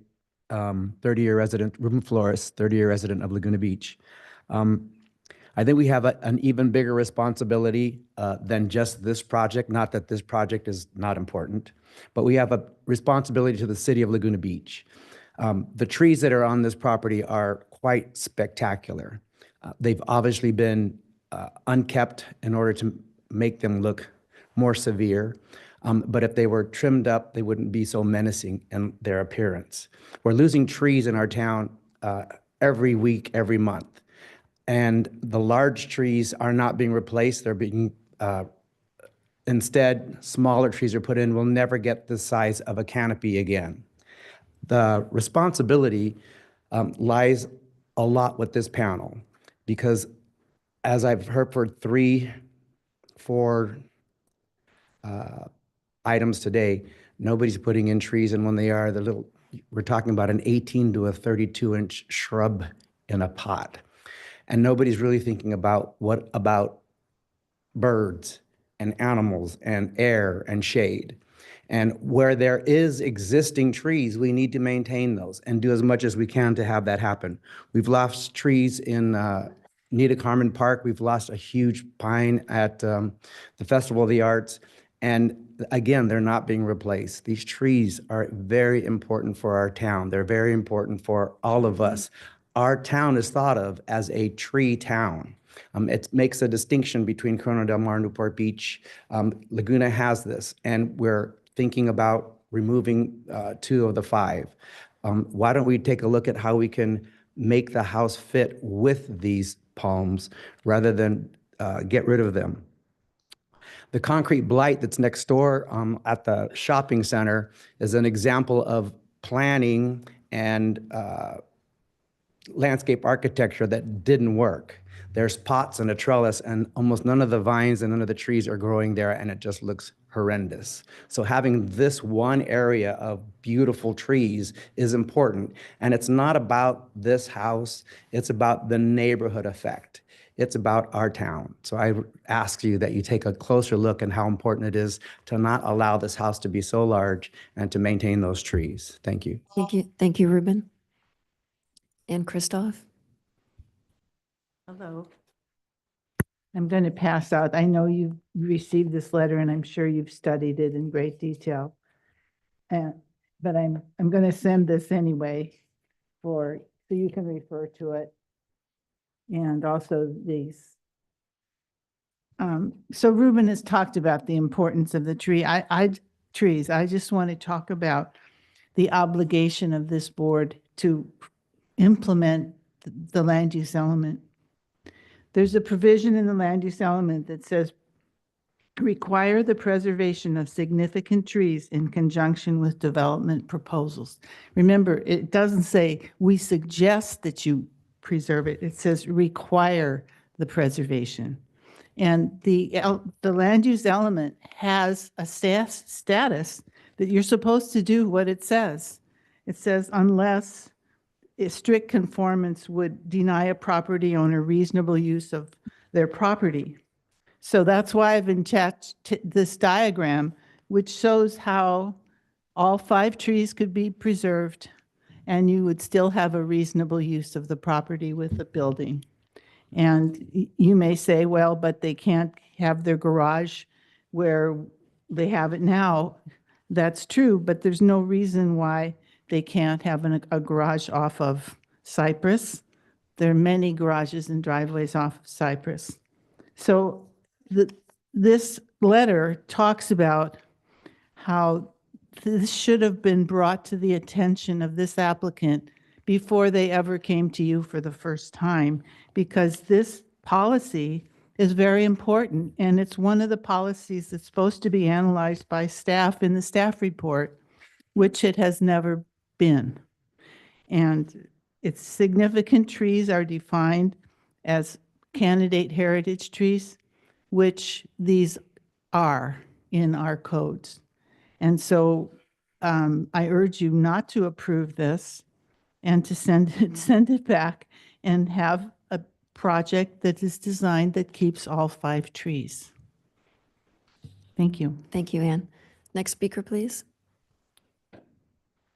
Hello, Jim. Hi, thanks, everybody. I did want to correct one thing on the restaking, just following what my wife said. So the restaking was certified on February 4th. It showed that the deck was moved on February 4th, but it was not until several days later on Saturday. So that whoever filed that filed a wrong document. So I'd want to know who did that. Anyway, you can take that up with them. Best practices. I heard that word earlier today. We're here tonight, I don't know how many months later, 6, 7 months later, because best practices were not followed in any way whatsoever on this program, and it's frustrating, I think, for everybody. None of us wants to be here at 8:30 at night or 9 o'clock, whatever it is now, talking about this, but we are. And I implore the board not to simply make a quick decision to approve this project as is and reward the applicant because best practices were not followed. That should not be a reward. That should be something that is a sunk cost, and we start and have a conversation. And the reason we're here is because this idea, this plan was developed in a vacuum. In a vacuum. Didn't talk to us, didn't talk to 570 Cypress, didn't talk to the community about the trees, about anything. It was developed in a vacuum. Has anybody seen one letter of support, one person speaking in support of this document except for, actually I haven't even heard the owner speak, except for the architect? No, for a third meeting, not one letter of support from the community, but a lot of outrage from the, not outrage, a lot of concern by the community about this project. And there's a reason for that. So let's talk about a solution, because we understand they have the right to develop. We appreciate that. And we'd like to have a nice house next to us. There's nothing wrong with that. But we need to have something that is equitable for all parties. So one idea I had today, because all I do is think about this, apparently, as I was having the board members come over, is our problem is the corner of the property by us, the front corner. It's like a 10 by 10 square, right? Very simple. And I'm not going to put the exact measurement, but if that were gone or moved, right, that alleviates our concern. We have other concerns with the property, but that is our main concern, is the view equity from that one spot in the backyard, okay? And one thought is, instead of, you can do it in the basement, but you could also shift it over towards the master bedroom and push the master bedroom out towards Hawthorne. So you actually have 3 rooms in a row that are on Cypress, all with balconies facing Cypress. Shift the garage underneath that, right? And now you have your patio and outdoor area that is where the garage is right now. That would completely solve the problem from our perspective, at least from a view equity perspective. It would give all the square footage, and I think that we would be talented enough to make that work. And we'd love to help work together to make that happen. Thank you. Thank you. Next member of the community.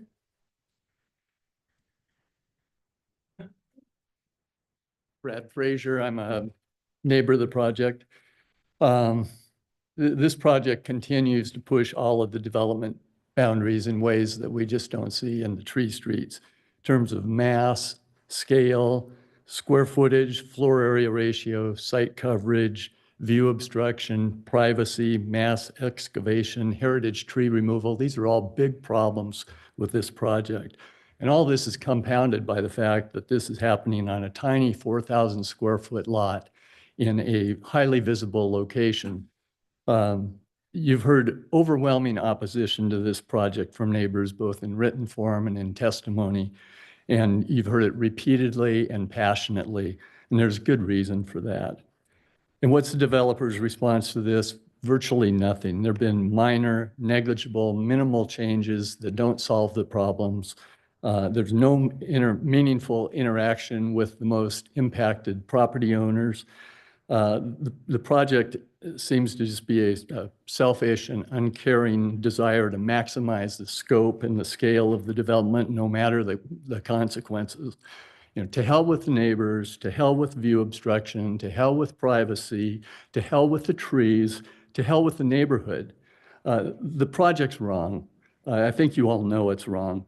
Now is the time to do the right thing. Reject the project, send it back to the drawing board for a complete redesign in a way that's fair and equitable and something the community can be proud of.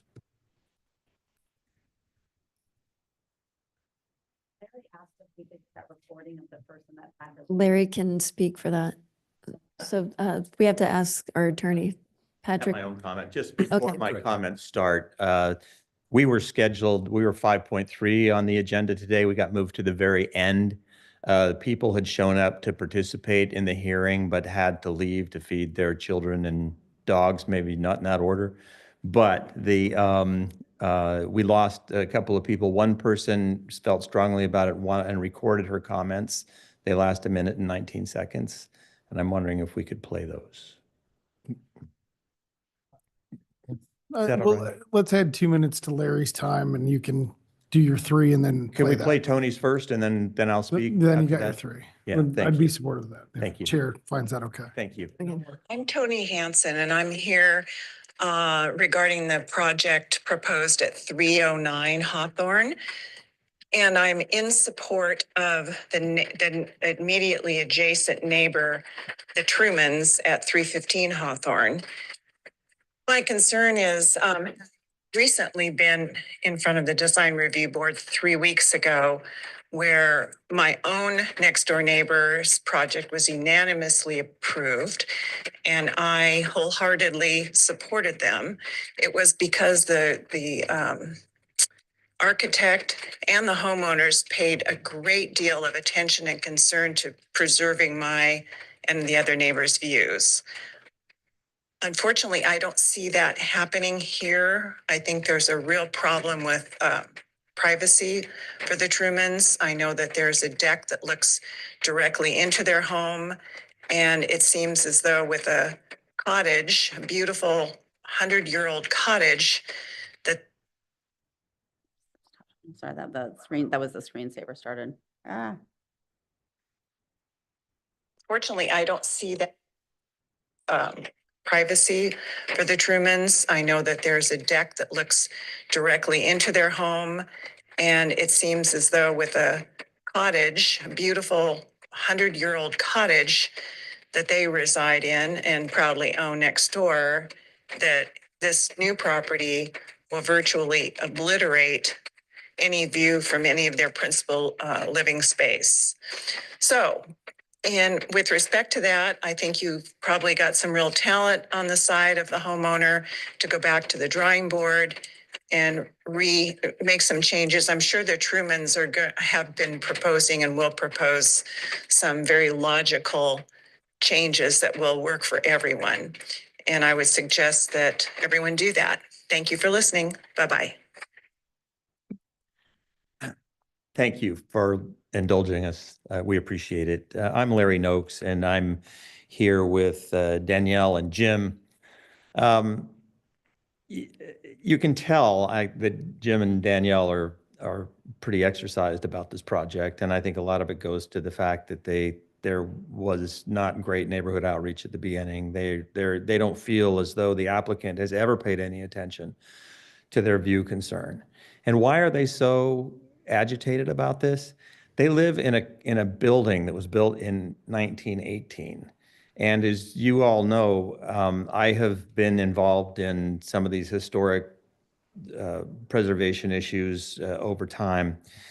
And when you have a house that was built in 1918, the Design Review Authority or the lead agency has an obligation to take a look at that and consider evidence as to whether or not it's a historic resource. So if somebody plunks a 2-story structure in front of you and wipes out your view, you can't just mow down your house and build a 2-story structure behind that to recapture your view if your house was built in 1918. Maybe you can, but probably you can't. So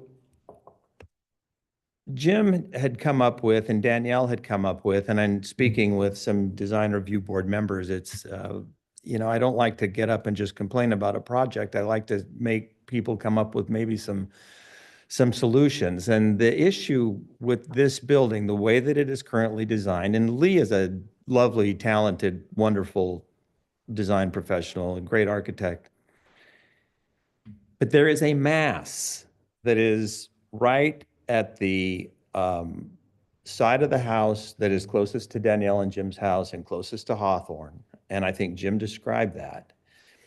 That is the mass that, and they understand that they're kissing goodbye, waving goodbye to all of those views out the side where the mass of the building is going to be. But if they could preserve that little section just by removal of the mass that's closest to Hawthorne and closest to their house, I think Jim described it as a 10 by 10 area. Maybe that could be shifted somewhere else in the program. Maybe it could be shifted to the other side closest to Hawthorne and Cypress.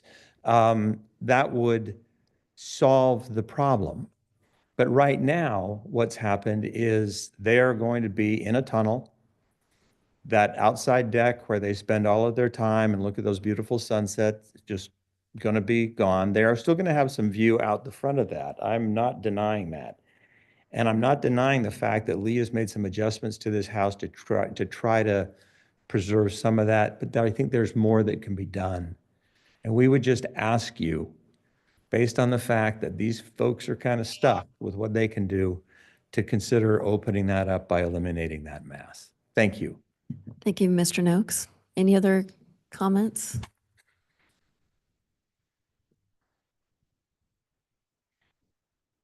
Much shorter than him. I'm Nicole. I manage 570 Cypress Drive in Laguna. Thank you guys for giving us the opportunity to speak our minds. We strongly oppose the proposed development next door, not just because of how it affects our property, but how it affects all of the neighbors' properties as well. Just to reiterate what everybody else said, I haven't received any communication, nor has my coworkers or the owner directly about the project. We feel it's completely unfair, and the restaking too, just, they started it, I think it was on the 4th, but it wasn't finished again until Saturday, which we don't feel like is enough time to fully understand the grasp of what they're proposing, and then it wasn't exactly correct how it was proposed on the design.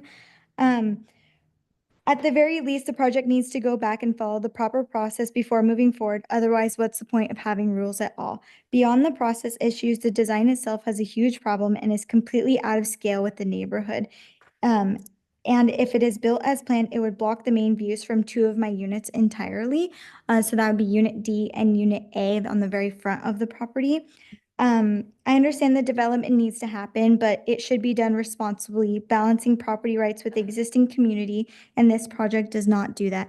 I'm asking the board either reject this project or require to resubmit with proper notice and design changes. So we can have a fair chance to weigh in. If this moves forward as is, it sets a bad precedent, one that says developers can ignore the rules and neighbors, and the neighbors just have to deal with it. I appreciate your time and thank you so much. Thank you for your comments. Anybody else? Hello, my name's Spencer Purdy and I live at 570 Cypress. Thanks for being here so late and taking the time. I'm currently living at 570 Cypress with my fiance and my little dog Finley, who's a golden retriever. who's new to the neighborhood. And we absolutely love our neighborhood and our neighbors. There's something, I've lived in Newport Beach for 37 years before coming here, and there's something about the charm and the community and the people and the surroundings that I absolutely have fallen in love with here, and I want to live here as long as I can. Currently, my fiance and I have a little peekaboo view where on a good night we can see little shines of Catalina Island and a beautiful sunset. But more than anything, we both work from home and we're allowed natural light during our day on the northwest side, which is facing the proposed project. I am not asking for them to stop their project. I'm sure it's going to be a wonderful home. What I'm asking for is your consideration for view equity for all residents surrounding the property, for conformity to be taken into account, and for the use of natural light to still exist to the neighbors around them. We also love the idea of keeping as many trees as possible. So thanks for your consideration. Thank you for your comments. Anybody else? I think that's about it. Okay. You'll have 3 minutes for a rebuttal. Yeah, I'll just go real quick here. I guess I want to start by saying that the neighbors have not really wanted any development on the site since the previous architect was working on it. So it's been a rough slog in terms of communication. In terms of view equity, their backyard views that they're talking about, it's adjacent to the best part of our site. So when you talk about equity, like, do they take it or do we take it? I'm not putting a 2-story building right next to their patio like it could be under the zoning. And we've tried to accommodate their sensitivities at every iteration by pulling away from them, by pulling back. Even at the very beginning, I had pulled it away just knowing that they were going to be sensitive to it. So we've tried to be sensitive to their concerns. The trees, I mean, we are preserving 3 trees out of 5, and those 3 really anchor the corner. And there's also another canary palm on 570, and there's another one on the alley. So there's still a lot of trees around there. I don't think that's a major concern. I would say that I did get support from several neighbors who I met at the site to look at the plans, but they don't show up or write letters in support. I think they only do it when they don't like it. And I think we've tried to really work on the mass and scale, and I actually think the project has gotten a lot better aesthetically and in terms of compatibility. So thank you. Oh, did you want to say something? My name is Kizran, and I'm the owner of 309 Hawthorne.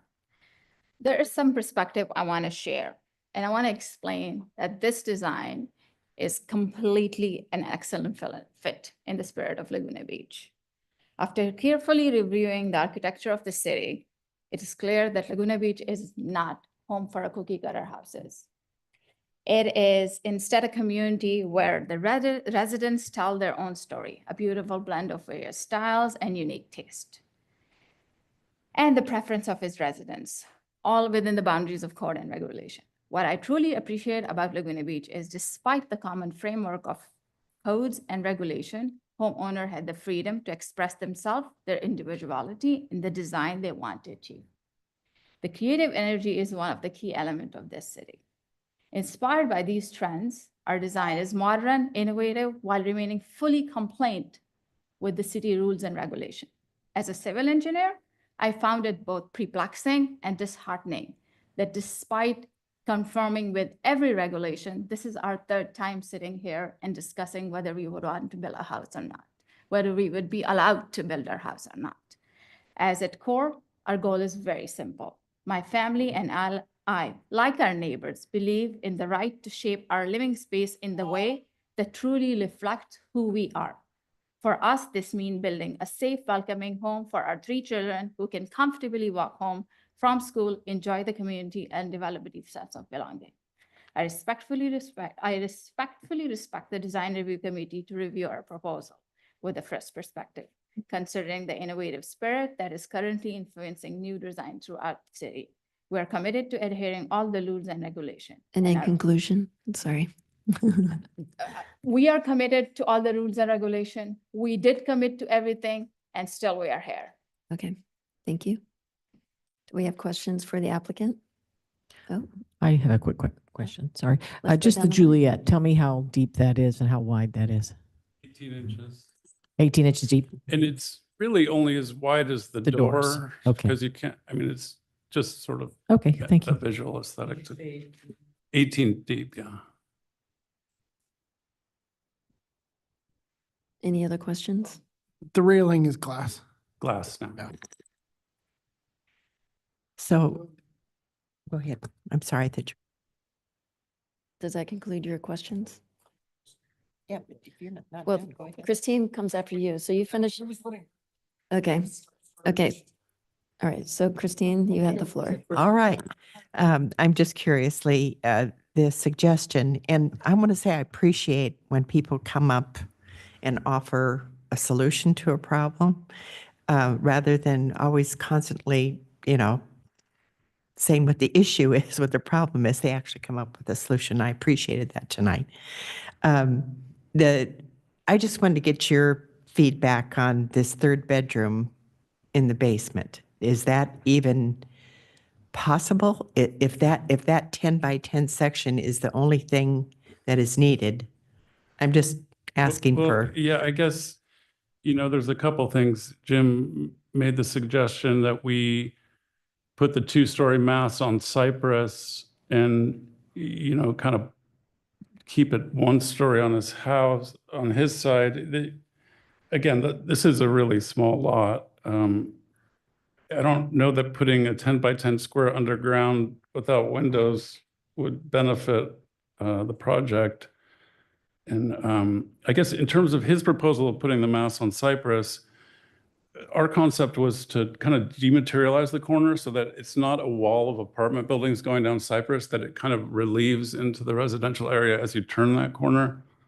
So I didn't want to just. So it would make it worse for the people I on the think so. Cypress side. And they would also put our outdoor activity space right in their view Base. spot. Yeah, like instead of, so the garage here creates a separation, so our outdoor activity space retains privacy from theirs.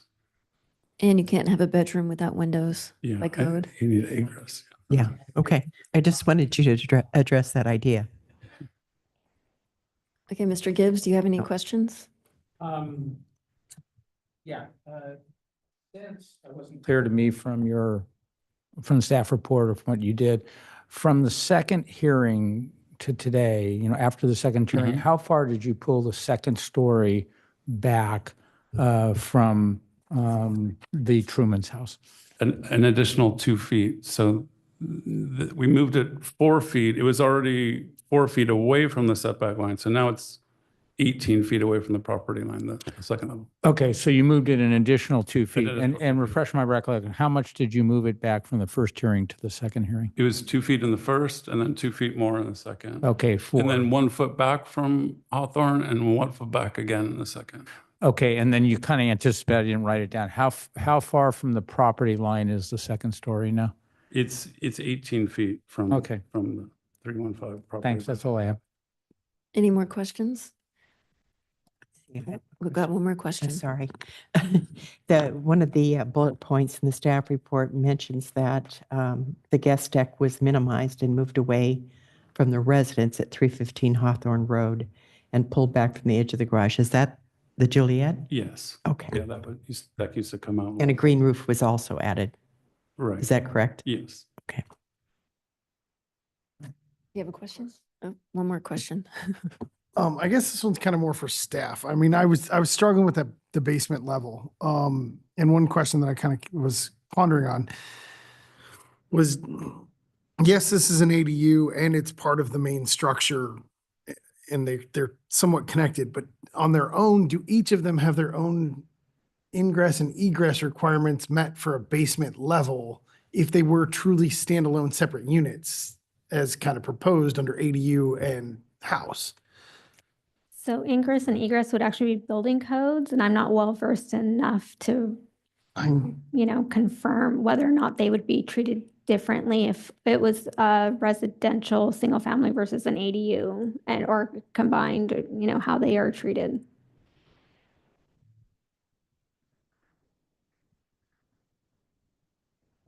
Is the question whether the ingress egress for the ADU complies with code? Yeah, with like public life I would safety. have hoped they like- would have checked that before it got to us. I mean, It does. it's a unique component to dig a full basement Well, I don't. in general in this town. One One that doesn't daylight out or Right. step with the topography. Like that's been one of my struggles from the beginning. Well, if it doesn't comply with code, then we shouldn't even be here. But I hope that staff would have checked that, and I have confidence they did. Well, what I can add to this is that, we do confer with the building division, and, it was indicated that, compliance with standard building codes wouldn't affect the design. And so in a subterranean space like this, if there is a room that does require egress, there may be a light well in the side yard with a staircase that comes up with a window. We've seen that in many designs for subterranean spaces. So you can be assured that if this is approved, it's going to be reviewed by the building engineers. Obviously, this is an architectural set of plans, not a construction set of plans. And any deficiencies that might be there will have to be corrected. Okay, thanks. Any other questions? All right. Mr. Gibbs, would you like to lead off? Love You've to. been itching all night. All right. First of all, this is the third time we're here. And every time from the first to the second, we gave direction. It's not the first hearing. I think that the applicant has complied with our directions in good faith. To start from scratch on the third hearing, which is the last hearing this project is entitled to have, I don't think is fair to the applicant, and I don't intend to change my views from the first and second hearing on that score. As I said let me hit the staking problem. I think the staking is adequate to show the project. I know there was some problem with the Juliet deck, and we'll talk about that. It was easily remedied, and I think everybody knows what this project's going to look like. I think on the math, first of all, with respect to neighborhood compatibility, I live in the tree streets. I'm very sensitive to this, but I'm also sensitive to applying the guidelines fairly for the applicant and the neighbors. And as I said before, the neighborhood compatibility is Cypress on this lot. It is not Hawthorne. It's in R3 zoning. If you go to, the street that I'm on the corner of Cypress and all the others, there's multifamily in virtually every one. Look at the apartment next to 309. It is an unattractive multifamily apartment building. Now, there is, interesting homes along Cypress, but we have to determine what the neighborhood is. And in my opinion, it's Cypress. It is not going up Hawthorne. If this project was further up Hawthorne, maybe it creates some other issues. Given the R3 zoning location, neighborhood compatibility, this could be a lot worse. You could put in an apartment like the one next to it. It could be a full-on multifamily, and Laguna Beach would be hard-pressed to deny permission to do that. Instead, what you have here is an articulated, not my particular cup of tea, but it's a beautifully designed modern home. Moreover, on mass and scale, the one issue I had early on is I'm very sensitive to 309. 309 is a classic historical home in a part of Laguna that I value greatly. I value all the areas greatly, but a little bit more greatly with the tree streets. The applicant pulled it away to be 18 feet. Now, would I like it to be more? Yeah, but I've got to look at it in terms of whether the mass and scale is appropriate for that lot in relationship to 309. And that second story is pulled quite a ways away. Light and air is able to go in. There's no privacy issues with respect to that second story. I'll get to the Juliet balcony in a second. So I find it neighborhood compatible. I think mass and scale is appropriate for the project in question. With respect to privacy, the privacy issue that I saw and I think other board members saw was that second story deck. The idea, I think I was more in favor in the last hearing to get rid of it. I think other board members said you can do a Juliet. I am fine with that Juliet deck. the one thing I'd request, and I talked to you about this, Lee, is to make it 12 inches rather than 18. Is that something you'd entertain? You told me. Okay. So with it being 12 inches rather than 18, I don't think it creates a privacy concern. I think it's appropriate for the home, and I could approve it on that basis. With respect to view equity, this is kind of a case, somewhat of a case of a vacant lot syndrome. The neighborhood compatibility and the type of project that would go there would always include a second story. And the second story is going to block the views to the back of the house.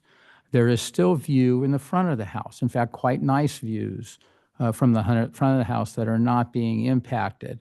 And the privacy with respect to that, I think, is resolved with the Juliet deck.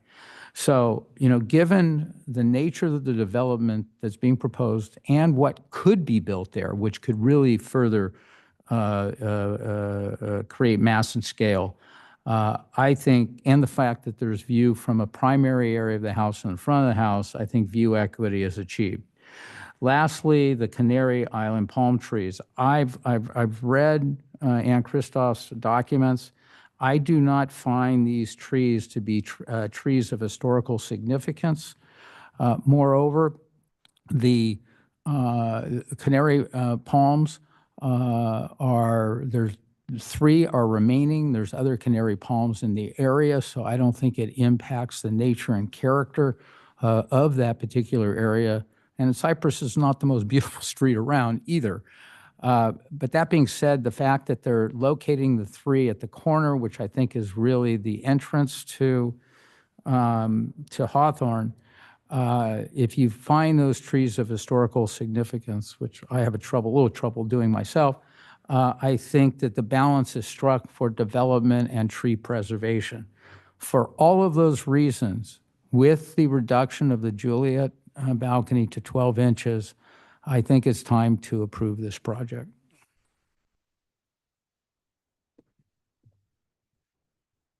Okay. Maybe I'll start with I'll lead with I'm in favor of this project tonight, so I can explain to you why. The staking. It was a reduction in staking, so I feel like the main stakeholders, which is 315, had ample chance to do it, and it appears that it's not going to hold up anything in a legal way. So I think when you're reducing, it would be great if you had gotten it up earlier, but it's to me not a deal killer here. Neighborhood outreach. I believe you probably had a history. Don't know what that was. I think in general, you tend to do an outreach. I think when we had our first meeting, that was an opportunity to hear, and you went back and you redid it. Neighbors can't help design a project. They can only give input on things that are important to them, which are always the same things: view equity, mass and scale, and privacy primarily, and noise, and all of our criteria. So everybody's aware of that. So the meeting would have been great, but I don't know if it would have brought us into any different place than we are now. Changing the shape and the location, I'm with Tom on this, that this isn't the time to do it. And I feel like they've achieved mass and scale here. It is not wrong for the neighborhood. You go up Hawthorne. I went up Hawthorne all the way to Monterey and beyond. There's very large homes up there and no trees. I mean, they're just like, I'm like, where's all the tree streets? I'm like, there's nothing here. I was like, yeah, it was kind of, and there's a church and there's a parking lot. And then it's like, wait a minute. So there's no real specific vibe there. It is a miscellaneous neighborhood, kind of a catch-all. And I think this house is an asset to that neighborhood. I think the articulation's there, the compatibility's there, the privacy's there. The Juliet deck, even at 18 inches, is not going to hamper privacy. No one is going to stand, even if they did, it's still not a privacy issue. But if you want to do the 12 inches to just make an effort, that's fine by me. As far as the trees, the land use element and the require reasonable use of the property, I just don't think that, I think that's a real slippery slope on reasonable use. It's like we'll have to start telling people prior to purchasing their land, you're not going to be able to cut any of these trees.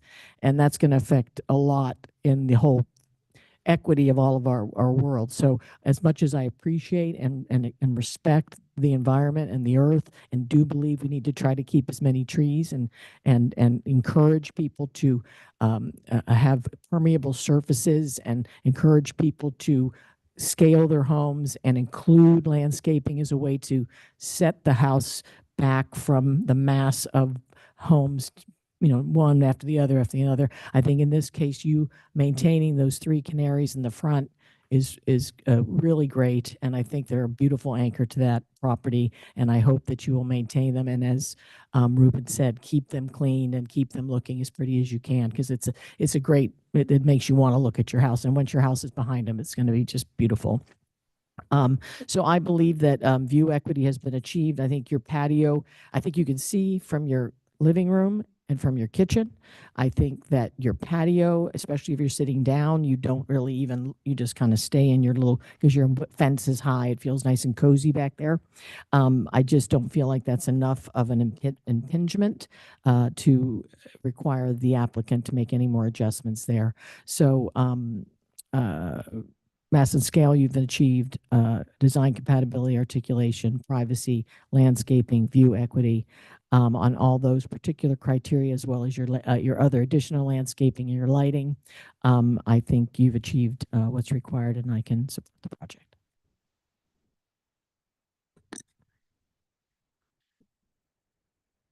I'll keep this quick. I agree with both my colleagues, Mr. Gibbon, Ms. Coveney, and I think we need to keep in mind this is an R3 zoned lot, and what you've done with this is amazing, coming from, and you had a lot of input from neighbors and as well as board members.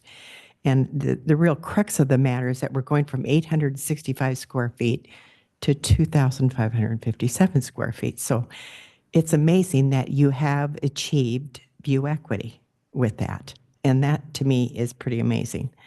I agree with the preserving of the 3-5 palms, but the only other thing I would mention, I can support the project tonight, but there is one paragraph in the staff report, which was very well done, by the way.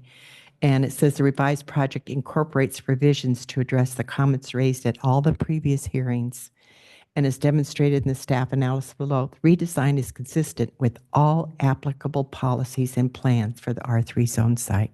So with that, I can fully support the project tonight. And I was ready to support this project the second time around. You guys took direction very well, and I concur with my previous board members. There's no sense in repeating what the other board members said. I can approve this project this evening and support the 18 inches versus the 12 inches. It's neither here nor there, so I can accept the 18 inches. Yeah, and I can concur with my colleagues this evening that, I definitely expressed some concerns wanting a little bit more and more at each hearing, but you did make concessions and moved in the right space. I think like the board members, the view equity has been achieved. That northwest corner has been opened up to a reasonable accommodation to accommodate views for the historical site. I think in the interim, like granted, the current condition of the site next door is what it is, but in 20, 40, 50 years, someone could look and want a reasonable development like what you're trying to provide, and then it goes setback to setback. So I think shoving it further would deprive you of some of the reasonable rights of development. As far as the canary palms, I think saving 3 of them is significant enough, and the more focal features in the front of the lot. That adds to the public space and and consistent with the land use policies. Also described was the access component in prior hearings that the location was determined to be on Hawthorne as the safest as people approach the intersection and stop on that corner. I think it's the safest for the applicant and the public to be at that location. Yeah, I'm still uncomfortable with the basement, but it does fit, it works, and I can support it this evening as proposed. From the environmental context, the neighborhood compatibility, it meets the guidelines. Okay, do we have a motion? A locomotion? Second, I think second that Christine motion. Bauman's got it. You want me to? Okay. Well, Well, yeah, you're leaving in 3 meetings. okay, I'll make my last Oh, one. hold on. Can I just talk about that? Because the one issue is whether the Juliet should be 12 or 18. Oh, right. As a condition. I favor 12 because, you know, this project does impact 315. And it's not intended to be a balcony to be looking out at. Let's give them the 12 inches. I think it's in the spirit of what we tried to accomplish on the privacy side. That's what I would favor. Whether it's 12 or 18, I can't get out on that deck. It's too small. Yeah, Yeah, I'm fine but at Jess 18. can. I'm fine at 18. I'm but- fine at 18 as well. Okay, and you're fine at 18? Okay, Okay, So well then we do. 18 it is. it's neither here nor there. Okay, I will offer a motion to adopt Resolution 24-0434, approving design review 24-0434, coastal development permit 24-0435, and revocable encroachment permit 24-0436 for a new single-family dwelling unit with attached two-car garage, elevated decks, grading, landscaping, attached accessory dwelling unit to construct and maintain planters, hardscape fencing, and an arbor feature in the public right-of-way along Hawthorne Road, and finding the project exempt from CEQA under State CEQA Guidelines Section 15303. I'll second that. Oh, Ms. Coveney had the Do second you on want to that? do subject to the condition? We agreed to 18. 3-2 for the 18. Board Member Coveney? Yes. Board Member Gibbs? Yes. Board Member Weil? Yes. Chair Pro Tem Thalman? Yes. And Chair Gannon? Yes. Thank you. Motion passes. I have to say, for a lot of neighbor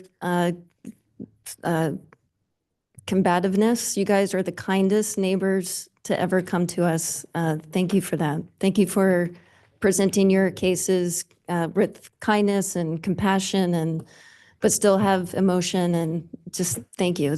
We've had some people be very attacking, and I appreciate your demeanors. So. Board members, we appreciate all your arbitrarship during this process. Very difficult. We did not expect this kind of opposition. That's one of the reasons we had Lay, being as talented as he Okay. is, Okay. be able to do it, but really appreciate Thank it. you. Thank you. Thank you. So we have next on the agenda is, we've got one more. We've got, We got one more. Item 6.1, Yep. Madam Chair. yes, item 6.1, early neighbor communication and best practices. All right, Chair, can I start? But let me just make a comment. Sure. So 970 Tijuana tonight, I was reading through the report. They had neighbors sign, each neighbor that they spoke to, and I feel like the early communication and best practices, the Tijuana is the best example of that. Right. Yeah, You can see where it happens. It's really good. yeah, yes. You know, and we've seen it in other projects too, but yeah. All right, let me just tell you, because hopefully we can get this approved to get it going. This is the third meeting, maybe the fourth or fifth meeting when you consider the workshops. It has been revised and approved, by the subcommittee, by Chris and me. It's been reviewed by the city attorney. It's been reviewed by David Kiff, and I'll tell you what his comments were in a second. And staff. So it's really the culmination of all that. It is total common sense. It is not a guideline. It is purely best practices. And we took all the comments, and really the last comments was to make it clear it's not guidelines, it was best practices. So that's what we did there. Very few changes from the last one, except to eliminate all references to guidelines. Then when David Kiff was reviewing it one last time, he had an additional section where what he called note a few additional considerations for applicants, and it's on page 2 of the draft of the second bottom.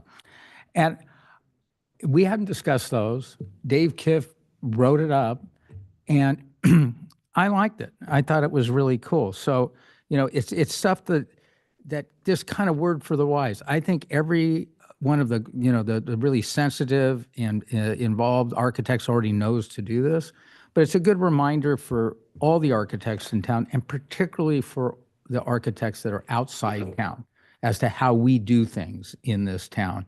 So that's new. You haven't seen that before. I encourage you to read it right now if you haven't, but I'd like to. I like point 3 a lot. Isn't it great? I didn't change a word of it. It was, and then when I sent it off to Wendy, she goes, "Where did that come from?" And and then when I said it, I think, Jim, did you say that sounded an awful lot like Dave Kim? So anyway, I'd like to keep it because not just because it comes from the city manager, but because it's really good. It's just, this is how we do things in Laguna Beach. So unless you guys, any questions or thoughts? Well, to comment on that, when I first got on the board in 2020, I went to a lot of the local architects and just said, please, the same thing. Don't come in with a project that's egregiously big. Yeah. And their comment was, with past boards, past boards felt like they had to, so they were going, if they came in with what they wanted, it would be shortened from there. So my goal being on the board was that when I stepped off in 6 years, which will be next year, that reputation would change, that people, architects can come in with what they want and not feel like they have to go big because we're going to diminish what they want. So. Right, and I think there's been a movement to go big here, and I think it's recessing. I mean, we saw that on Hillcrest. That's a great project on Hillcrest, and that was one that was really sensitive of neighbors. We approved it the first time, and it was because it wasn't huge. Same thing, candidly, for 309 Hawthorne. They could have gone a lot bigger there, I think. Given R3 right on Cypress. Yeah. So I concur with that sentiment. Well, and with this iteration, Tom, So do we, I did talk to several. Well, I don't think can we discuss projects that were voted on tonight? We should. We should not, yeah. We're still in appeal. Yeah. Oh, sorry. No, I was going to say I did get some feedback from some of the architects in town. And I think it was Brian Jeanette that said, "You took my ideas," because that's exactly how he operates. So I think from where we came from in the beginning, Tom, we started sort of strong and wanted to make it. Which is our way. So. Yeah. And I think this is a much better way. It's more what I call the velvet hammer approach, I guess. Just using best practices rather than do you have chow. your thoughts, Louis? I appreciate your guys' work on this one. Board Member Gibbs and Chair Pro Tem. Well, weren't you guys the committee? Yeah, we were the committee we worked on. All right, but you did a video. Okay. I appreciate the evolution of it. Being more of just the suggestive nature and is the right approach for this kind of thing. No one in the public will do it 100% right, but it is really good that we have a good, clean direction to provide them with the kind of do's and don'ts. So I think this is in a great space. I'm fully supportive of it this evening, and thank you for your hard work. Thank you very much. Can we make would it be appropriate to make a motion? Can I make some comments, please? I'm I know I I forgot. sometimes I'm just so beautiful. Go I ahead. fade. I Go fade ahead. into Go the wall. ahead. Oh. Yeah, sorry. And I actually always have an We opinion. have to open this up to the public, so keep that in mind. So can Oh, I, yeah. If you want to chime in. can I speak? No, should I not? Should I? Go. So yes, thank you, Ditto, on your efforts here. I think that this is obviously nice to have. I think there are a few bad actors that are never going to follow this, and I think we did it kind of on a basis of rule by exception here. But it's a good thing to have, and it's helpful, and I fully support providing it and maybe doing some follow up after. All right. I know Louis didn't hear one word of that, but that's okay. At this time, are there any members of the public who wish to speak on best practices? Going once, going twice. All right, let's make a motion. Do we just motion to approve the document? Correct. As written and submit to staff to distribute? Make public or whatever the process. Right. Let me, and that was my request. I don't think we need, I second the motion. I don't think we need to make it part of the motion, but this is something that should be given, upfront to architects as they come in with projects. Is that, Wendy, kind of what you intend to do with this? Yeah, I mean, is it something, I don't know, if that's, supposedly we could post on the city's website, or if it's something that we just provide during like the zoning plan I'd check? say yes to all of that, but we can process. talk about that later. We've got a second. Why don't we do a vote? Roll call. Vote, sorry. Roll call. Board Member Coveney. Yes. Board Member Gibbs. Yes. Board Member Weil. Yes. Chair Pro Tem Thalman. Yes. And Chair Gannon. Yes. Thank you. Motion passes unanimously. We are now adjourned until February 27th.